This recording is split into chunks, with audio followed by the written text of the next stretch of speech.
Hello बच्चों, स्वागत है आप सबका हमारे यूट्यूब चैनल एरोमेटिक क्लासेस पर। मेरा नाम है वसुधा उपाध्याय और आज हम शुरू करने जा रहे हैं चैप्टर 2 क्लास 12th का, जिसका नाम है ह्यूमन रिप्रोडक्शन। उसके हम एनसीईआरटी क्वेश्चंस को सॉल्व करेंगे।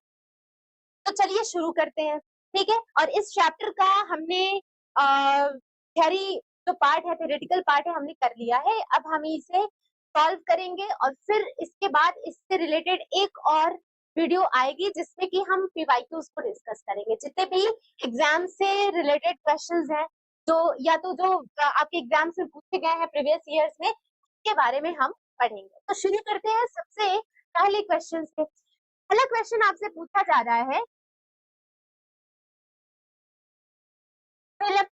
फिल इन द ब्लैंक्स है, और इसमें सबसे पहले आपसे पूछा जा रहा है कि ह्यूमंस रिप्रोड्यूस एसेक्सुअली और सेक्सुअली। ह्यूमन बींग्स में जो रिप्रोडक्शन की प्रोसेस होती है वो किस मोड से होती है? ए सेक्सुअल होता है या फिर सेक्सुअल होता है? तो इसकी बात करें तो यहाँ पे जो ह्यूमन बींग्स होते हैं, इसमें क्या होता है? सेक्सुअल रिप्रोडक्शन होती है। कैसे पता सकते हैं कि सेक्सुअल रिप्रोडक्शन होती है? क्योंकि यहाँ पे क्या होता है, यहाँ पे गैमेट की फॉर्मेशन होती है, ठीक है। यहाँ पे क्या होता है? सेक्सुअल रिप्रोडक्शन होगा क्योंकि यहाँ पे गैमेट की फॉर्मेशन होती है, फ्यूजन होता है और जाइगोट बनेंगे, उसमें क्लीवेज होगा। 9 मंथ की जो पीरियड होती है, जेस्टेशन पीरियड होती है, वो ऑकर होती है। उसके बाद बच्चे की डिलीवरी होती है, तब जाकर के ये प्रोसेस कंप्लीट होती है, ठीक है। तो ये क्या हो जाएगा? यहाँ पर सेक्सुअल रिप्रोडक्शन की प्रोसेस होती है। नेक्स्ट क्वेश्चन पूछा जा रहा है कि ह्यूमंस आर ओविपेरस, विविपेरस या ओवोविविपेरस। यहाँ पे ह्यूमन बींग्स क्या हो जाएंगे? ओविपेरस होंगे, विविपेरस होंगे या ओवोविविपेरस हो जाएंगे। तो यहाँ पर हमें पता है कि यंग वंस रिप्रोड्यूस किए जाते हैं, प्रोड्यूस किए जाते हैं, इस वजह से क्या हो जाएगा? इस वजह से विविपेरस हो जाएगा, ठीक है। विविपेरस की प्रोसेस होती है, ठीक है। चलिए नेक्स्ट क्वेश्चन है, fertilization is dash in humans, external और इंटरनल। बहुत ही सिंपल क्वेश्चन है। हमसे पूछा जा रहा है कि फर्टिलाइजेशन की प्रोसेस कहाँ होती है? एक्सटर्नली होती है या बॉडी के इंटरनल होती है, ठीक है। तो क्या हो जाएगा यहाँ पर? इंटरनल नहीं, इंटरनल होती है, एक्सटर्नल तो होती ही नहीं है। तो क्या हो जाएगा? मदर बॉडी में होती है ना, तो हम इंटरनल होती है। नेक्स्ट क्वेश्चन है, male and female gametes are diploid या फिर हैप्लॉयड, ठीक है। हमें पता है जब एक सेल जो कि ट्विन होती है, उसे कुछ भी प्रोसेस हो, हम उसकी बात नहीं करेंगे कि मायोसिस हो रहा है, मेटासिस हुआ पहले फिर मायोसिस हो रहा है, हम उसकी बात नहीं करेंगे। एन से डायरेक्ट क्या बनते हैं? एन बनते हैं ना। मान लो कि ओवम हो गया, उसी तरीके से यहाँ पे ट्विन है और यहाँ पे क्या फॉर्मेशन होगी? यहाँ पे फॉर्मेशन होती है स्पर्म की, जो कि क्या होते हैं? एन होते हैं, यानी कि हैप्लॉइड होते हैं। यानी डिप्लॉइड से हैप्लॉइड की फॉर्मेशन हो रही है, तो ये क्या हो जाएंगे? मेल फीमेल गैमेट्स जो है हैप्लॉइड हो जाएंगे, ठीक है। ये क्या हो जाएंगे? हैप्लॉइड हो जाएंगे। नेक्स्ट क्वेश्चन आपसे पूछा जा रहा है, जाइगोट इज डैश, ठीक है, डिप्लॉइड या हैप्लॉइड, ठीक है। जाइगोट जो है वो डिप्लॉइड है या हैप्लॉइड है? क्या हो जाएगा? क्या लगता है जाइगोट क्या होना चाहिए? जब भी मेल और फीमेल गैमेट्स के बीच में फर्टिलाइजेशन की प्रोसेस होती है, जैसे मान लीजिए कि स्पर्म है, ये एन है, ठीक है, और यहाँ पे ओवम बना दो और ये भी बता दो कि ये दोनों हैप्लॉइड हैं, ठीक है। इनके बीच में जब फर्टिलाइजेशन प्रोसेस होती है, तो यहाँ पे आपसे पूछा जा रहा है कि जाइगोट की फॉर्मेशन होगी, वो जाइगोट जो है हैप्लॉइड होंगे या डिप्लॉइड होंगे? सिंपल सी बात है, हैप्लॉइड। क्यों? क्योंकि ये भी एन, अभी एन जब 2n का फ्यूजन होगा, n प्लस n होता है, तो वो क्या हो जाता है? 2n हो जाता है। तो ये क्या हो जाएंगे? 2n हो जाते हैं, यानी कि डिप्लॉइड होते हैं, ठीक है। ये क्या हो जाएंगे? डिप्लॉइड होते हैं, ठीक है। चलिए अब पूछा जा रहा है next question, process release of ovum from a mature follicle is called, इसे हम कहते हैं ओव्यूलेशन। प्रोसेस जो होती है ओ मैच्योर ओवम, या ओवम बन रहा है, मैच्योर हुआ, फिर उसको रिलीज कराया जाएगा, ओवरी से बाहर निकाला जाएगा, उस प्रोसेस को क्या कहा जाता है? प्रोसेस को कहा जाता है ओव्यूलेशन। अब आपसे पूछा जा रहा है कि जो ये ओव्यूलेशन है, ये किस हार्मोन से इंड्यूस होता है? सिंपल सा आपसे पूछा जा रहा है कि कौन सा हार्मोन है जिसकी वजह से ओव्यूलेशन ऑकर हो पाता है, ठीक है। तो यहाँ पे आपको याद हो कि एफएस, मैंने बताया था कि एफएसएच, एलएच, ठीक है, और इसी दौरान एस्ट्रोजन एंड में आता है आपका प्रोजेस्टेरॉन, ठीक है। तो ये जो हार्मोन्स हैं, ये हार्मोन्स इन्वॉल्व होते हैं मेंस्ट्रुअल साइकिल में, ठीक है। तो यहाँ पे क्या हो जाएगा, प्रोजेस्टेरॉन। अब आपसे पूछा जा रहा है कि कौन सा हार्मोन इन्वॉल्व होता है, ठीक है। बताते हैं कि पहले ये सारी चीजें देख लें। जब फॉलिकल्स बन रहे होते हैं तो वहां पे क्या बनती है, वहां पे इन्वॉल्व होते हैं एफएसएच, फॉलिकल स्टिमुलेटिंग हार्मोन्स, ठीक है। और जब फॉलिकल्स बन रहे होते हैं तो इसी दौरान इन्हीं फॉलिकल्स के सेल्स से क्या होंगे, एस्ट्रोजन भी रिलीज किए जाते हैं, है ना। एंड्रोजन रिलीज किया जाता है जिसका कन्वर्जन हो जाता है एस्ट्रोजन में, ठीक है। ओवरऑल एस्ट्रोजन रिलीज होता है। तो ये तो इनिशियली रिलीज होने वाले हार्मोन्स। जैसे ही फॉलिकल्स मैच्योर हो जाते हैं, ग्राफियन फॉलिकल आ गया, मैच्योर हो गया, ठीक है, मैच्योरेशन आई, तो यहाँ पे एलएच रिलीज होगा और ओव्यूलेशन प्रोसेस कराता है। एलएच रिलीज होने के बाद, ओव्यूलेशन होने के बाद जो बचा हुआ ग्राफियन फॉलिकल होता है ये बन जाता है पीले रंग का येलोइश कॉर्पस ल्यूटियम, जो कि अब प्रोजेस्टेरॉन हार्मोन को रिलीज करने का काम करता है, ठीक है। तो एफएसएच का क्या काम है, फॉलिकल्स बनाना। एस्ट्रोजन का आप जो एंडोमेट्रियम वॉल है उसकी थिकनिंग जो है उसको बनाना, ठीक है। तीसरा क्या आ रहा है, एलएच आ रहा है। ये क्या करता है, एलएच जो है इसका फंक्शन होता है कि क्या करना है, ओव्यूलेशन की प्रोसेस करनी है। और फोर्थ प्रोसेस जो है प्रोजेस्टेरॉन, जो कि कॉर्पस ल्यूटियम से रिलीज किए जा रहे हैं, ये कॉर्पस ल्यूटियम से रिलीज किए हुए हार्मोन्स जो है प्रोजेस्टेरॉन, इनका क्या काम होता है, तो ये क्या करते हैं, ये मेंटेन करते हैं वॉल के थिकनेस, ठीक है। अब यहाँ पे ध्यान देने वाली बात ये है, हालांकि मैं ये पढ़ा चुकी हूँ बट फिर भी एक बार मैं बताना चाहूंगी कि जो एस्ट्रोजन होता है वो प्रोजेस्टेरॉन के से थोड़ा बहुत फंक्शन में इधर उधर होता है। मेन जो इसका फंक्शन है ये क्या करता है कि एंडोमेट्रियम के वॉल की थिकनेस ये बनाते हैं। और जो प्रोजेस्टेरॉन है ये सेम फंक्शन है लेकिन थोड़ा सा डिफरेंट है, ठीक है। ये क्या करेंगे, ये इस बने हुए थिकनेस को जो कि एस्ट्रोजन द्वारा बनाया गया था उसको मेंटेन करने का काम, ठीक है। चलिए, तो ये क्या हो जाएगा, ये प्रोजेस्टेरॉन का फंक्शन, ठीक है। और इतने सारे हार्मोन्स इन्वॉल्व होते हैं कहाँ पर, ये इन्वॉल्व होते हैं मेंस्ट्रुअल साइकिल में। तो ओव्यूलेशन किसके द्वारा इंड्यूस किया जाता है, एलएच यानी लूटिनाइजिंग हार्मोन के द्वारा। नेक्स्ट क्वेश्चन है, the fusion of male and female gametes is called, जो फ्यूजन होता है मेल और फीमेल गैमीट्स का उसे क्या कहा जाता है, फर्टिलाइजेशन की प्रोसेस कही जाती है, फर्टिलाइजेशन कहा जाता है, ठीक है। ये क्या हो जाएगा, फर्टिलाइजेशन कहा जाता है, ठीक है। चलिए, फर्टिलाइजेशन होती कहाँ है, नेक्स्ट क्वेश्चन आपसे पूछ रहा है कि कहाँ होती है फर्टिलाइजेशन प्रोसेस, बता दो कि भैया जो एम्प्यूलरी इस्टमिक जंक्शन है,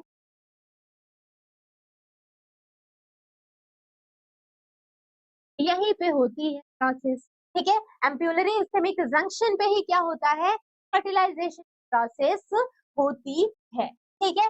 नेक्स्ट क्वेश्चन है, zygote divides to form dash which is implanted in uterus, uterus में इम्प्लांट होता है लेकिन वो स्ट्रक्चर है कौन सा, जो कि जाइगोट द्वारा बनाया जा रहा है डिवीजन के बाद।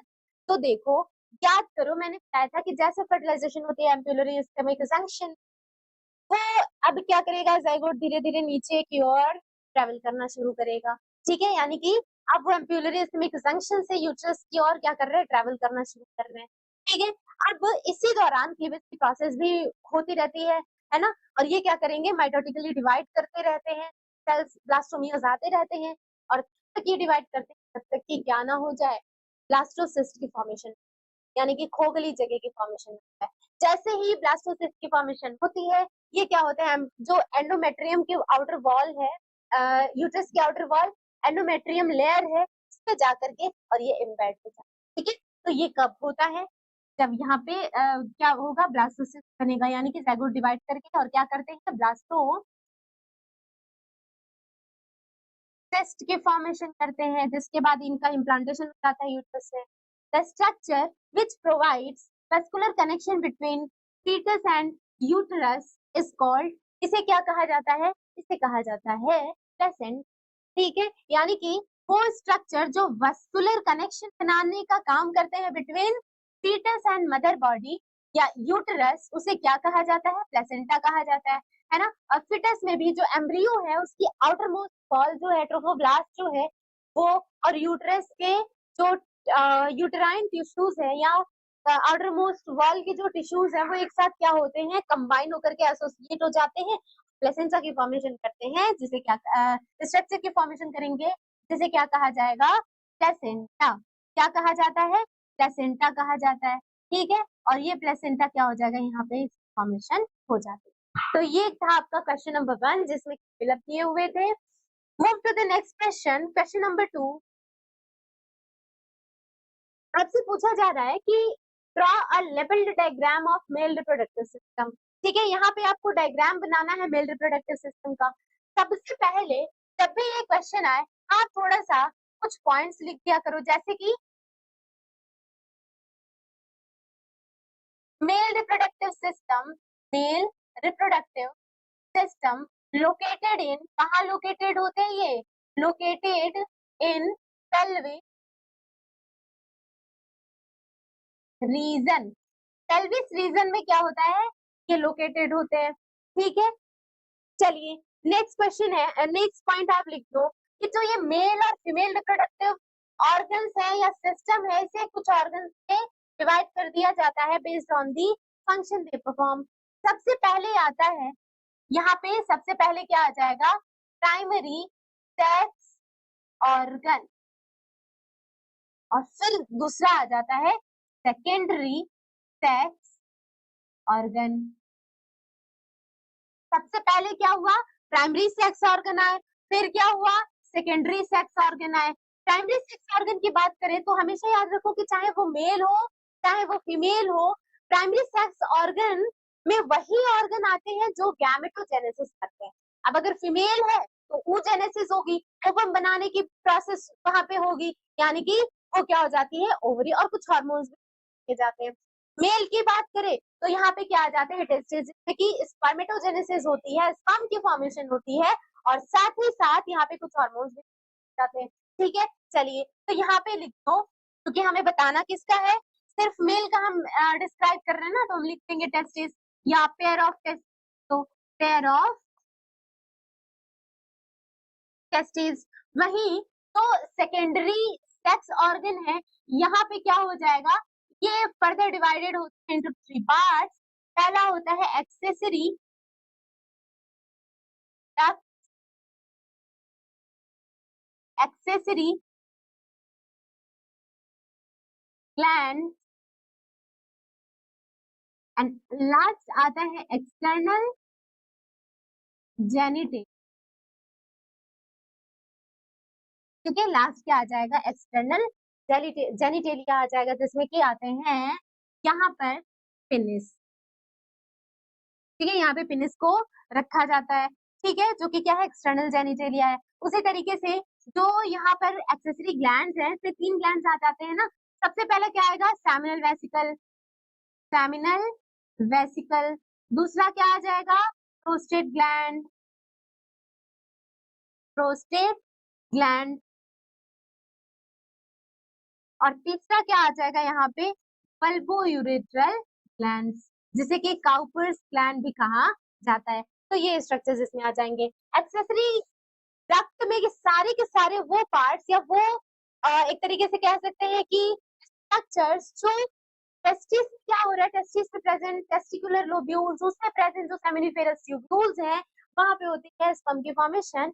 वो स्पर्म बाहर कैसे निकलेगा, टेस्टिस में बन रहा है ना, बाहर कैसे निकलेगा, तो बाहर निकालने का जो पाथवे होता है, जो रास्ता होता है, पैसेज होता है, वही क्या करते हैं, एक साथ मिल करके बनाते हैं एक्सेसरी डक्ट्स। ठीक है, वही क्या करेंगे, एक्सेसरी डक्ट बनाने का काम करते हैं। ठीक है, चलिए तो यहाँ पे ये हो गया। इसमें बेसिकली अब जरा आगे की ओर बढ़ा जाए तो यहाँ पे क्या आ जाएगा, देखो ये 2 डायग्राम एनसीईआरटी में दिए हुए हैं, एक में आप पेल्विस रीजन भी देख सकते हो और उसके साथ साथ रिप्रोडक्टिव स्ट्रक्चर्स भी दिखाए गए हैं, रिप्रोडक्टिव सिस्टम भी दिखाया गया है, और एक आपका दिया है जो सिर्फ मेल रिप्रोडक्टिव सिस्टम ही दिखाए गए हैं। तो आप दोनों ही एक बार देख लेना, मेन आपका ये हो जाता है। ठीक है, इसमें क्या है, diagrammatic review of male reproductive system, part of testis is open to show inner details. ठीक है, चलिए आगे देखते हैं।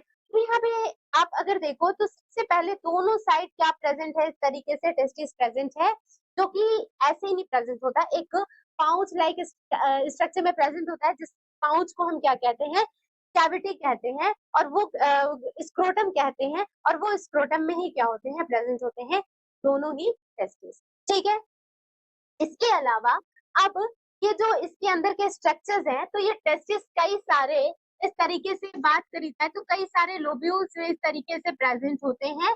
इन्हें क्या बोलते हैं, टेस्टिकुलर लोब्यूल कहा जाता है।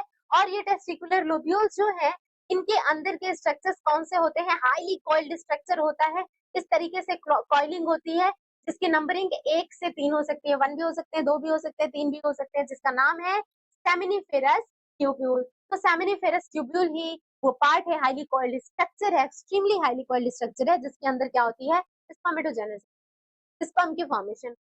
ठीक है, अब ये यहाँ से सारे टेस्टिकुलर लोब्यूल्स जो है आगे की ओर निकलते हैं, किसमें निकलते हैं, रेटिटेस्टिस से निकलते हैं, है ना। और ये रेटिटेस्टिस फर्दर आगे की ओर निकलेंगे वासा डिफरेंशिया में, जो आगे चल करके कंबाइन होकर के एक स्नैक लाइक स्ट्रक्चर बनाता है, जिसे क्या कहा जाता है, यहाँ पे आप देख सकते हो, जिसे क्या कहा जाता है, एपिडिडाइमिस कहा जाता है। ठीक है, अब यहाँ पे एपिडिडाइमिस फर्दर एक्सटेंड करेगा इस तरीके से, और ये स्ट्रक्चर क्या कहलाता है, वास डिफरेंस कहलाता है। ये वास डिफरेंस यूरिनरी ब्लैडर के ऊपर से क्या करते हैं, लूप लाइक स्ट्रक्चर बनाएंगे, और यहाँ पे क्या हो जाएगा, लूप लाइक स्ट्रक्चर बना करके आगे यूरेथ्रा में क्या होते हैं, ओपन होते हैं। ठीक है, और यूरेथ्रा में ओपन होंगे और यहीं से क्या होती है, इंसेमिनेशन होती है स्ट्रक्चर्स की, कौन से स्ट्रक्चर्स की, गैमेट्स, स्पर्म की। ठीक है, इसी दौरान जब ये लूप बना करके और नीचे की ओर आ रहे होते हैं, तो यहाँ पे 3 ग्लैंड्स प्रेजेंट होंगे, और ग्लैंड्स का क्या काम है, कुछ ना कुछ तो बना के रिलीज करेंगे। ठीक है, तो यहाँ पे क्या हो जाएगा, यहाँ पे सेमिनल वेसिकल होता है सबसे पहला, दूसरा होता है प्रोस्टेट ग्लैंड, तीसरा होता है बल्बोयूरेथ्रल ग्लैंड या फिर कार्पस ग्लैंड। ठीक है, और ये कुछ ना कुछ फ्लूइडी सब्सटेंसेस को रिलीज करते रहते हैं। सबसे पहले बात करेंगे, जो ये वेसिकल है, ये क्या करता है, कुछ स्ट्रक्चर डाला, फिर प्रोस्टेट ग्लैंड ने कुछ स्ट्रक्चर डाला, ये भी डाला। ये सारे जो फ्लूइडी सब्सटेंसेस होते हैं, ये एक तरीके से कहें तो स्मूथनेस प्रोवाइड करते हैं कि आराम से इजोकुलेशन की प्रोसेस हो, लुब्रिकेंट प्रोवाइड करते हैं, और साथ ही साथ न्यूट्रिशियस भी ये होते हैं। इनके अंदर कैल्शियम, फ्रक्टोज, सिट्रिक एसिड, ये सारी चीजें पाई जाती हैं, जिससे मोटिलिटी बनी रहती है, पीएच मेंटेन करने का काम होता है। ठीक है, एनर्जी इन्हें मिलती है, तो ये सारी चीजें का इनमें प्रेजेंट होती है। आगे की ओर देखो तो यहाँ पे ग्लैंस पेनिस भी प्रेजेंट है, जो कि बाहर की ओर निकला हुआ है, किससे, फोरस की। ठीक है, तो ये क्या था, ये मेल रिप्रोडक्टिव सिस्टम था। आगे की ओर हम बात करेंगे, आई होप आपको समझ में आ रहा होगा। आगे हम देखते हैं क्वेश्चन नंबर 3, जिसमें आपसे पूछा गया है कि draw a well labelled diagram of female reproductive system. ठीक है, इसमें फीमेल रिप्रोडक्टिव सिस्टम, जो कि बहुत ही इजी है, बस आपको थोड़ा बहुत ड्रॉ करना होता है, डिटेलिंग कर दो, डन। ठीक है, तो ये आपको एक्सप्लेन करना है। ठीक है, डायग्राम यहाँ पे आप देख सकते हो, यहाँ पे शुरुआत होती है सबसे पहले, तो जो ये स्ट्रक्चर है, इसमें अगर देखो तो हम साइड वाइज से शुरू करेंगे। यहाँ पे ये जो स्ट्रक्चर दिख रहा है, ये क्या है, ये स्ट्रक्चर्स कहलाते हैं ओवरी, और ये ओवरी जो है साइड वाइज प्रेजेंट होता है रिप्रोडक्टिव सिस्टम के। ठीक है, ये कनेक्टेड होते हैं एक तरफ से यहाँ पे यूटेराइन लिगामेंट से, और दूसरे तरफ भी ये लिगामेंट से कनेक्टेड होते हैं, ताकि क्या हो सके, ये स्टेबल रह सके। पेल्विक रीजन से भी कनेक्टेड होते हैं, पेल्विक वॉल से। ठीक है, ऐसे ही हवा में नहीं उड़ रहे होते हैं, हिल डुल रहे होते हैं। ठीक है, चलिए, अब यहाँ पे क्या होता है, ओवरी में बनता है, अभी मैंने बताया था ओवम। ठीक है, ये ओवरी कनेक्टेड होते हैं एक फनल शेप के स्ट्रक्चर से, जिसमें कि टॉप मोस्ट पे देखो, टिप पे देखो तो उंगलियों जैसी स्ट्रक्चर्स हैं। ठीक है, तो ये उंगलियां जो है, इन्हें हम फेम्ब्रे कहते हैं, है ना। और ये जो फनल शेप स्ट्रक्चर है, इस तरीके से फनल जैसा बना हुआ है, ठीक है, तो ये क्या कहलाता है, ये पूरा स्ट्रक्चर जो है उसे हम कहेंगे इनफंडिब्यूलम। ठीक है, इनफंडिब्यूलम का जो टिप है, जो उंगलियां बनाते हैं, उसे कहते हैं फेम्ब्री। ठीक है, चलिए, ये इनफंडिबुलम आगे वाइडर पार्ट में ओपन होते हैं, जो थोड़ा सा वाइड होता है, और इसे बोला जाएगा एम्प्यूला, जो कि आगे ओपन होता है किसमें, इस्थमस में। और यही जंक्शन है, एम्प्यूलरी इस्थमिक जंक्शन है, जहाँ पे क्या होता है, फर्टिलाइजेशन प्रोसेस कंप्लीट होती है। और यही मैंने बताया था क्वेश्चन नंबर 1 में, जो फिलअप कर रहे थे वहां पे। इसे ये दोनों मिलकर के क्या बनाते हैं, एम्प्यूलरी जंक्शन बनाते हैं। अब जो ये ट्यूब लाइक स्ट्रक्चर है, ठीक है, जिसके थ्रू जो ओवम है उसकी ओव्यूलेशन होगी और रिलीज होकर के और यहाँ पे जाकर करता है, फर्टिलाइजेशन होती है, फिर आगे मूव करता है। ये कलेक्टिवली क्या कहलाते हैं? फैलोपियन ट्यूब कहलाते हैं। ठीक है, चलिए आगे की बढ़ा जाए तो ये जो नैरो पार्ट है ये वाइडर पार्ट में ओपन होता है, जिसे क्या कहा जाता है? जिसे कहा जाता है यूट्रस। और यूट्रस ऐसा लगता है कि पेयर हो, जो फ्रूट होता है पियर, तो क्या है, उल्टा कर दो उसे, है ना, यानी इन्वर्टेड पियर शेप का ये स्ट्रक्चर होता है, यूट्रस होता है। ठीक है, चलिए अब इसके टॉप पार्ट को क्या कहा जा रहा है? Uterine funds. बीच में जो कैविटी है इसे क्या कह रहे हैं? यूट्राइन कैविटी कह रहे हैं।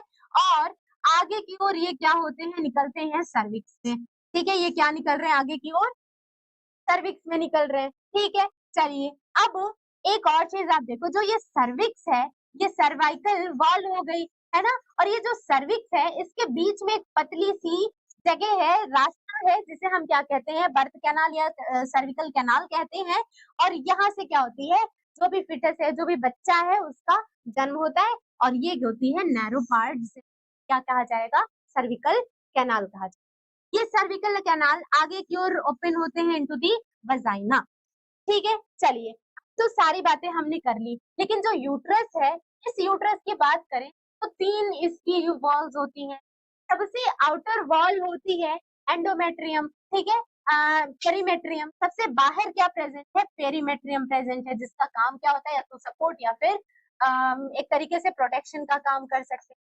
ठीक है, ये क्या करेंगे? प्रोटेक्शन या फिर सपोर्ट का काम करते हैं, स्ट्रक्चर को प्रोवाइड करते हैं। ठीक है, चलिए बीच की वॉल होती है, मिडिल वॉल होती है, उसे हम कहते हैं मायोमेट्रियम, और सबसे इनर होती है एंडोमेट्रियम। ठीक है, मायोमेट्रियम के फंक्शनिंग की बात करें तो during the process of delivery, parturition के दौरान जो मसल कॉन्ट्रैक्शन होता है ना, विग्रस मसल कॉन्ट्रैक्शन होता है, वो कैसे होता है? वो इन्हीं की वजह से तो होता है। तो ये क्या करते हैं? कॉन्ट्रैक्शन कराते हैं, मस्कुलर कॉन्ट्रैक्शन कराते हैं, मस्कुलर लिख लो, मस्कुलर मसल कॉन्ट्रैक्शन कराते हैं, विगरस मसल कॉन्ट्रैक्शन होता है। ठीक है, चलिए और आ जाओ एंडोमेट्रियम। एंडोमेट्रियम में होती है साइक्लिक चेंजेस, जिसकी वजह से या तो पीरियड्स ऑकर हो, या फिर अगर पीरियड ऑकर नहीं होते, फर्टिलाइजेशन प्रोसेस हो जाती है, प्रेगनेंसी ऑकर होगी, यहाँ पे फिनोमिनन होता है, या तो साइक्लिक चेंजेस होंगे और यहाँ पे मेंस्ट्रुअल साइकिल ऑकर होगी। अगर नहीं होती है, फर्टिलाइजेशन होती है, तो होती है प्रेगनेंसी। ठीक है, चलिए तो ये क्या होता है? इनका स्ट्रक्चर होता है। Move to the next question.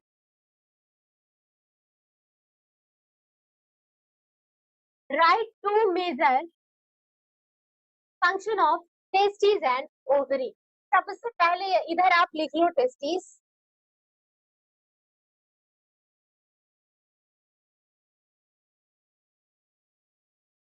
ठीक है, और इधर लिख लो ओवरी। टेस्टिस की बात करें तो आपको दो मेन फंक्शन बताना है। पहले टेस्टिस में गैमेटोजेनेसिस होती है।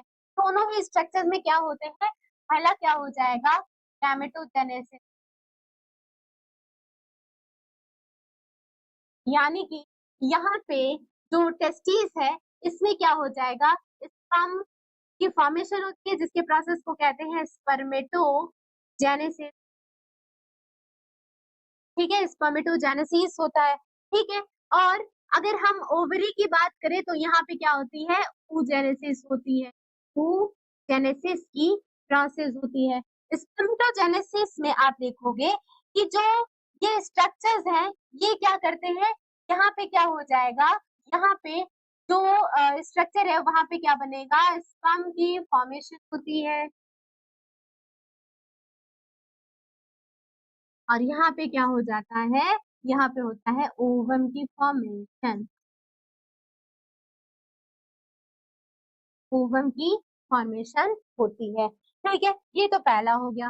दूसरा फंक्शन जो है इसमें आप देखोगे कि यहाँ पे हार्मोन भी प्रोड्यूस किए जाते हैं, हार्मोन्स भी प्रोड्यूस किए जाते हैं यहाँ पे,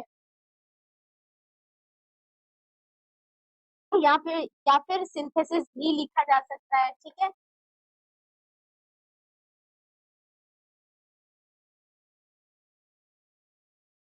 यहाँ पे क्या हो सकता है? या तो हार्मोन बनाया जा सकता है, या फिर इसको हम सिंथेसिस भी लिख सकते हैं, हार्मोन सिंथेसिस। ठीक है। यहाँ पे कौन से हार्मोन्स होंगे, एंड्रोजन होती है यहाँ पे, ठीक है, एंड्रोजन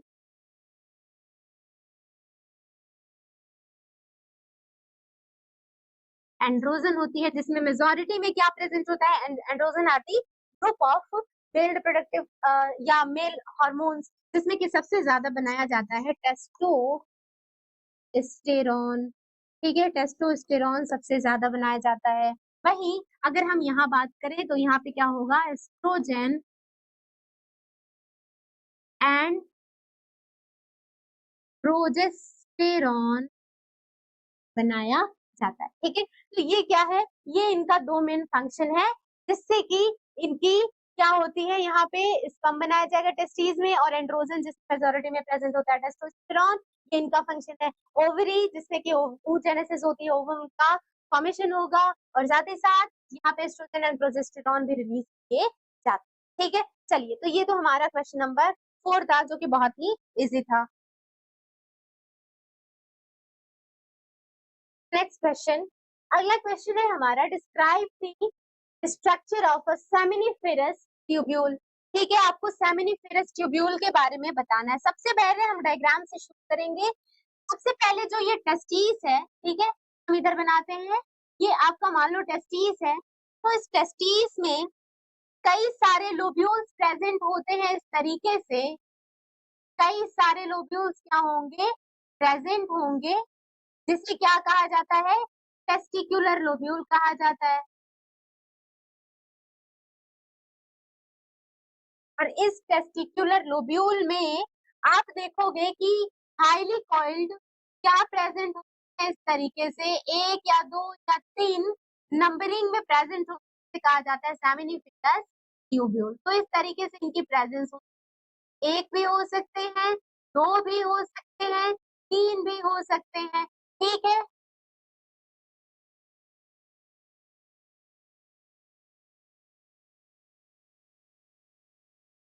ठीक है, ये क्या हो जाएगा, इनका स्ट्रक्चर हो गया।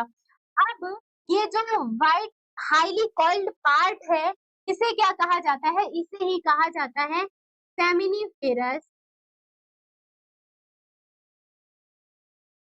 ट्यूब्यूल। ये क्या हो गया, सेमिनिफेरस ट्यूब्यूल्स हो गए ये सारे के सारे। और जो ये रेड पार्ट दिख रहा है, ये रेड पार्ट क्या हो जाता है, ये रेड पार्ट होता है testicular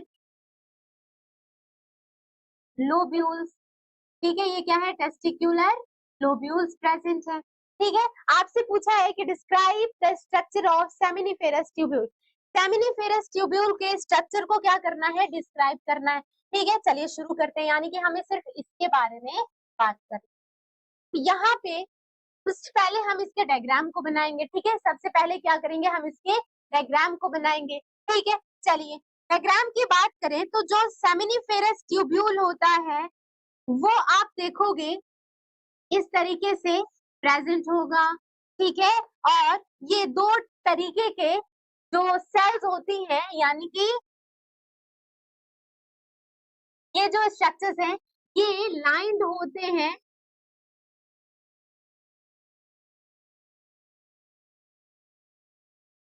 lined by two types of cells. एक तो होती है पहली, जिसे हम बोलते हैं जर्म सेल या मेल जर्म सेल, ठीक है। जर्म सेल या मेल जर्म सेल कहा जाता है, पूरा ही लिख दिया जाए, मेल जर्म सेल्स कहा जाता है। और एक जो सेल होती है, उसे क्या कहा जाएगा, सर्टोली सेल्स कहा जाता है, ठीक है। ये क्या हो जाएंगी, सर्टोली सेल्स हो जाती हैं, यानी कि अच्छा, एक और चीज, ये लाइंड बाय का क्या मतलब है, जब भी हम किसी स्ट्रक्चर की बात करें और बोला जाए कवरिंग, ठीक है, यहाँ पे क्या बोला जाए, यहाँ पे बोला जाए कवरिंग, तो इसका मतलब क्या है, देखते हैं अभी। जैसे ये कोई एक ट्यूब सर्कुलर शेप का स्ट्रक्चर है, इसमें बोली जाती है कि कवरिंग है, यानी कि ये जो स्ट्रक्चर है, ये क्या हो जाएगा, इसके इस तरीके से इसके ऊपर प्रेजेंट रहेंगे कवर के तौर पे। ऐसे याद करो कि बुक्स और कॉपीज में क्या लगाते हो आप, कवर लगाते हो, तो ये ऊपर प्रेजेंट रहेगा, ठीक है। आपसे बोला जाए कि लाइनिंग है, यानी कि ये अंदर से इस तरीके से प्रेजेंट है, ठीक है, अंदर से प्रेजेंट है जिसकी वजह से लाइनिंग कहा जा रहा है। तो ये इनका डिफरेंस होता है, याद रखना है आपको। अब आपसे पूछा जा रहा है, बोला जा रहा है डायग्राम की बात, चलो डायग्राम बनाते हैं, ठीक है। सबसे पहले तो मेल जर्म सेल्स और फिर आते हैं सर्टोली सेल्स। ये दो टाइप के सेल्स से जो सेमिनिफेरस ट्यूब्यूल है वो क्या होती है, लाइंड होती है ना। और इसमें हम जरा डायग्राम बना लेते हैं।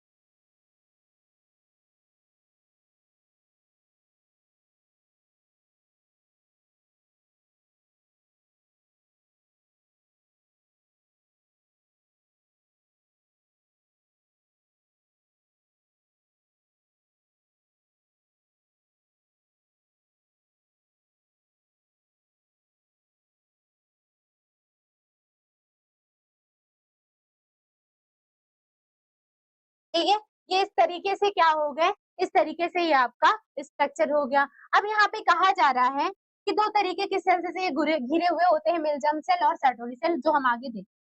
सबसे पहले जो ये स्ट्रक्चर्स हैं, यहाँ पे इस तरीके के सेल्स पाई जाती हैं, जिसे क्या कहा जाता है, मिलजम सेल्स कहा जाता है।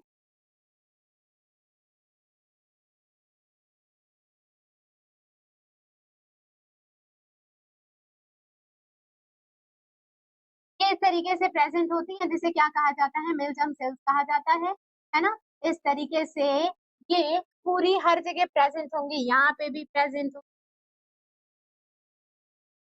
यहाँ पे होंगी, यहाँ भी होंगी, हर जगह प्रेजेंट, ठीक है। इन्हें क्या कहा जाता है, मिलजम सेल कहा जाता है। इन्हीं के इन बिटवीन, बीच बीच में कुछ इस तरीके से क्या प्रेजेंट होते हैं, एक तरीके के सेल्स प्रेजेंट होते हैं, जिसे क्या कहा जाता है, सर्टोली सेल्स कहा जाता है।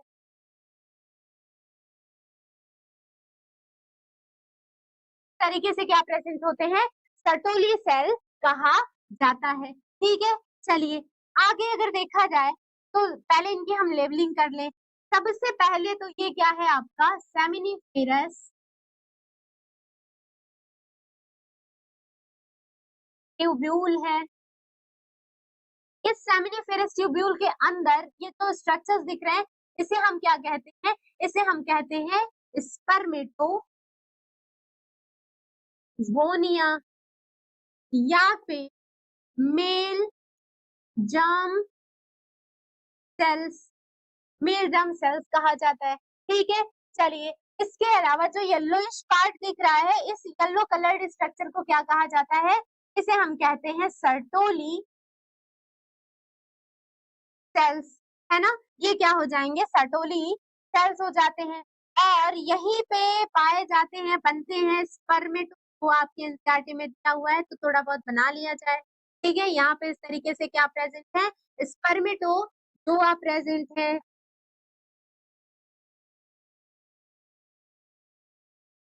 स्पर्मेटोजोआ प्रेजेंट है। तो देखने वाली बात है कि ये तो कुछ स्ट्रक्चर है इस तरीके से, ये भी तो है स्ट्रक्चर, यहाँ पे भी कुछ सेल्स घूम रही हैं, इन्हें क्या कहा जाएगा, इन्हें कहा जाता है इंटरस्टिशियल सेल, जो कि बीच में दो स्ट्रक्चर्स के बीच में है ना, तो इंटरस्टिशियल बीच में, तो इंटरस्टिशियल सेल्स कह दिया जाता है, ठीक है। ये क्या हो जाएंगी, इंटरस्टिशियल सेल्स कहा जाता है, या फिर लिडिक सेल भी कहा जाता है।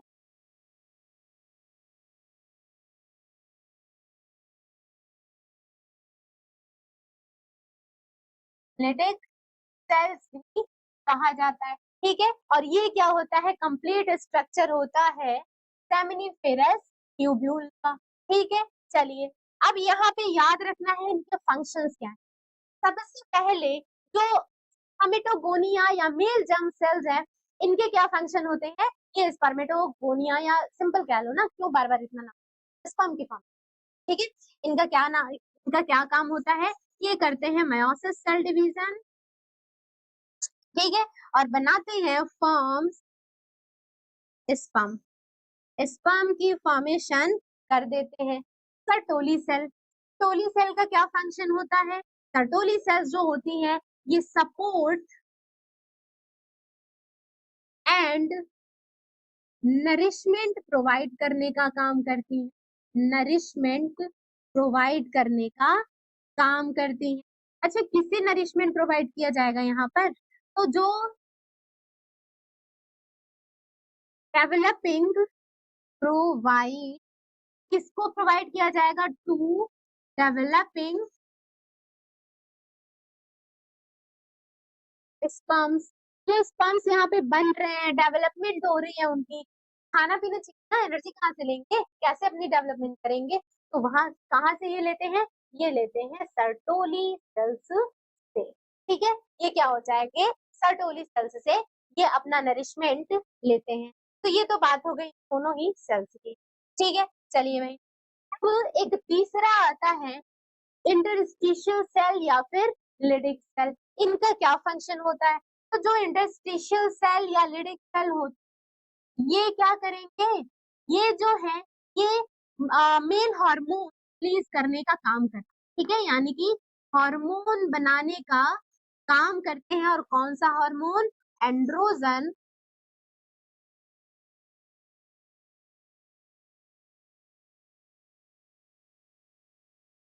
जिसमें कि सबसे ज्यादा क्या प्रेजेंट होता है? सबसे ज्यादा पाया जाता है यहाँ पर टेस्टोस्टेरॉन। ठीक है, सबसे ज्यादा टेस्टोस्टेरॉन पाया जाता है। तो ये क्या हो जाएगा? ये क्वेश्चन नंबर 5 था, जिसमें कि आप सबसे पहले बता दोगे कि सेमिनिफेरस ट्यूब्यूल प्रेजेंट कहाँ है। ठीक है, उसके बाद उसमें क्या क्या सेल्स प्रेजेंट है, और उसकी डायग्रामेटिक रिप्रेजेंटेशन कर दो, यानी डायग्राम बना दो, और यहाँ पर इनके एक एक पार्ट्स के बारे में बता दो। हो गया आपका। ठीक है, चलिए नेक्स्ट क्वेश्चन पे हम जाते हैं। नेक्स्ट क्वेश्चन है हमारा question number 6। What is spermatogenesis and briefly describe the process of spermatogenesis. Spermatogenesis क्या होता है और इसकी प्रोसेस को शॉर्ट फॉर्म में हमें ब्रीफली एक्सप्लेन करना है। ठीक है, तो सबसे पहले सेमिनिफेरस ट्यूब्यूल में क्या होती है? स्पर्म की फॉर्मेशन होती है, और जिस प्रोसेस से होती है उसे ही क्या कहा जाता है? उसे ही कहा जाता है स्पर्मेटोजेनेसिस। ठीक है, यानी कि it is the process of formation या production of sperm by spermatogonia. कौन से सेल्स से होती है? स्पर्मेटोगोनिया सेल, स्पर्मेटोगोनिया सेल्स से, है ना। In seminiferous tubule is known as spermatogenesis. सबसे पहले ये प्रोसेस जो है प्यूबर्टी से शुरू होती है, और इसमें क्या हो जाएगा? जितने भी स्पर्मेटोगोनियम है या स्पर्मेटोगोनिया सेल्स जो है, पहले माइटोसिस सेल डिवीजन करके अपनी संख्या बढ़ाती है, नंबर बढ़ाती है, डिफरेंशिएट हो जाती है, और जिसे कहा जाता है स्पर्मेटोसाइट। लेकिन कौन सा? प्राइमरी। ठीक है, इस प्राइमरी स्पर्मेटोसाइट में पहला मयोसिस होता है, यानी मियोटिक डिवीजन होता है, और क्या बनाए जाते हैं? सेकेंडरी स्पर्मेटोसाइट बनाए जाते हैं, जिसमें वापस से सेकेंडरी मियोटिक डिवीजन होकर के और स्पर्मेटिड बनते हैं। ये स्पर्मेटिड में अभी वेल डेवलप्ड टेल नहीं होती है ना, वेल डेवलप्ड टेल, क्योंकि हेड पार्ट तो होगा, वेल डेवलप्ड टेल नहीं होती है। ठीक है, और ये स्पर्मेटिड्स जो हैं, ये डिफरेंशिएट हो जाते हैं, डेवलप हो जाते हैं इनटू स्पर्मेटोगोनिया, जिसमें कि पूंछ निकल आती है। स्पर्मेटिड्स में अगर आप ऐसे टेल डेवलप करा दो, तो वो डिफरेंशिएट होकर के बताए जाते हैं कि क्या बन गए? स्पर्मेटोजोआ बन गए, या जिसको कि स्पर्म भी कहा जाता है। तो ये क्या था? ये क्वेश्चन नंबर 6 था। Question number 7, name the hormone involve in regulation of spermatogenesis. कौन से हार्मोन्स हैं जो स्पर्मेटोजेनेसिस के प्रोसेस में क्या होता है? इन्वॉल्व होता है। सबसे पहले जैसे ही मेल्स में प्यूबर्टी हिट करेगी, उस दौरान क्या होता है? उस दौरान जो डीएनआरएच, गोनेडोट्रोपिन रिलीजिंग हार्मोन है, जो कि हाइपोथैलेमिक ग्लैंड्स रिलीज होने वाला हार्मोन होगा, यानी कि थैलेमिक हार्मोन है, ये क्या करते हैं? ये बहुत ही ज्यादा लेवल पे इंक्रीज हो जाते हैं। ये बिल्कुल लेवल इनकी इंक्रीज हो जाती है, जिसकी वजह से जो एंटीरियर पिट्यूटरी ग्लैंड है, इस पे ये एक्ट करेंगे और स्टिमुलेट करेंगे, ताकि जो एंटीरियर पिट्यूटरी ग्लैंड है, ये रिलीज करे दो हार्मोन। पहला हार्मोन है एलएच और दूसरा हार्मोन है एफएसएच। एलएच की बात करें तो ये एलएच क्या करता है? लेडिक सेल पे एक्ट करता है और स्टिमुलेट करता है, ताकि ये क्या कर सके? एंड्रोजन रिलीज कर सके। मेल हार्मोन, ठीक है। एंड्रोजन क्या होगा, यहाँ पे रिलीज कराया जाएगा। जबकि जो एफएसएच रिलीज हो रहा है ये सर्टोली सेल पे एक्ट करता है, स्टिमुलेट करवाता है, और ये सर्टोली सेल्स इन रिटर्न कुछ फैक्टर्स रिलीज करते हैं, ठीक है। यहाँ पे क्या हुआ, जब एलएच लेडिक सेल पे एक्ट कर रहा है और एफएसएच द्वारा, एफएसएच जो है सर्टोली सेल पे एक्ट कर रहे हैं, तो जो ये लेडिक सेल है in return androgen hormone release इनके द्वारा किया जाता है, और सर्टोली सेल कुछ फैक्टर्स रिलीज करते हैं। एंड्रोजन की वजह से कौन सी प्रोसेस ऑकर होती है, स्पर्मेटोजेनेसिस प्रोसेस शुरू होती है, ऑकर होती है। और ये जो कुछ फैक्टर्स की बात हो रही है, ये कुछ फैक्टर्स जो है, ये जब ये प्रोसेस एंड में जाएगी तो स्पर्मियोजेनेसिस में ये क्या करते हैं, हेल्प करते हैं, ठीक है। तो ये क्या होता है, this is the hormones which involve in the regulation of spermatogenesis, ठीक है। ये क्या हो जाएगा, यहाँ पे एलएचएफएसएच दो हार्मोन्स हैं जो कि रिलीज इस तरीके से होते हैं और अलग अलग सेल पे काम करके और ये ओवरऑल कंप्लीट जो प्रोसेस है उसको ऑकर कराते हैं। क्वेश्चन नंबर 8, क्वेश्चन नंबर 8 में आपसे पूछा जा रहा है, define the term spermiogenesis and spermiation. क्या होता है स्पर्मियोजेनेसिस एंड स्पर्मिएशन? तब देखिए, जब यहाँ पे स्पर्मेटिड्स की फॉर्मेशन होती है और उनकी ट्रांसफॉर्मेशन होगी मैच्योर स्पर्मेटोजोआ में, तो इस प्रोसेस को क्या कहा जाता है, इस प्रोसेस को कहा जाता है स्पर्मियोजेनेसिस, ठीक है। यानी कि transformation of spermatids into mature motile spermatozoa is known as spermiogenesis. And what about spermiation? It is the process of release of mature spermatozoa, यानी इनकी बात हो रही है, ठीक है। ये क्या करेंगे, सर्टोली सेल्स में, मान लो ये सर्टोली सेल्स हैं, तो इसमें इस तरीके से ये क्या होते हैं, एम्बेडेड फॉर्म में प्रेजेंट होते हैं ना,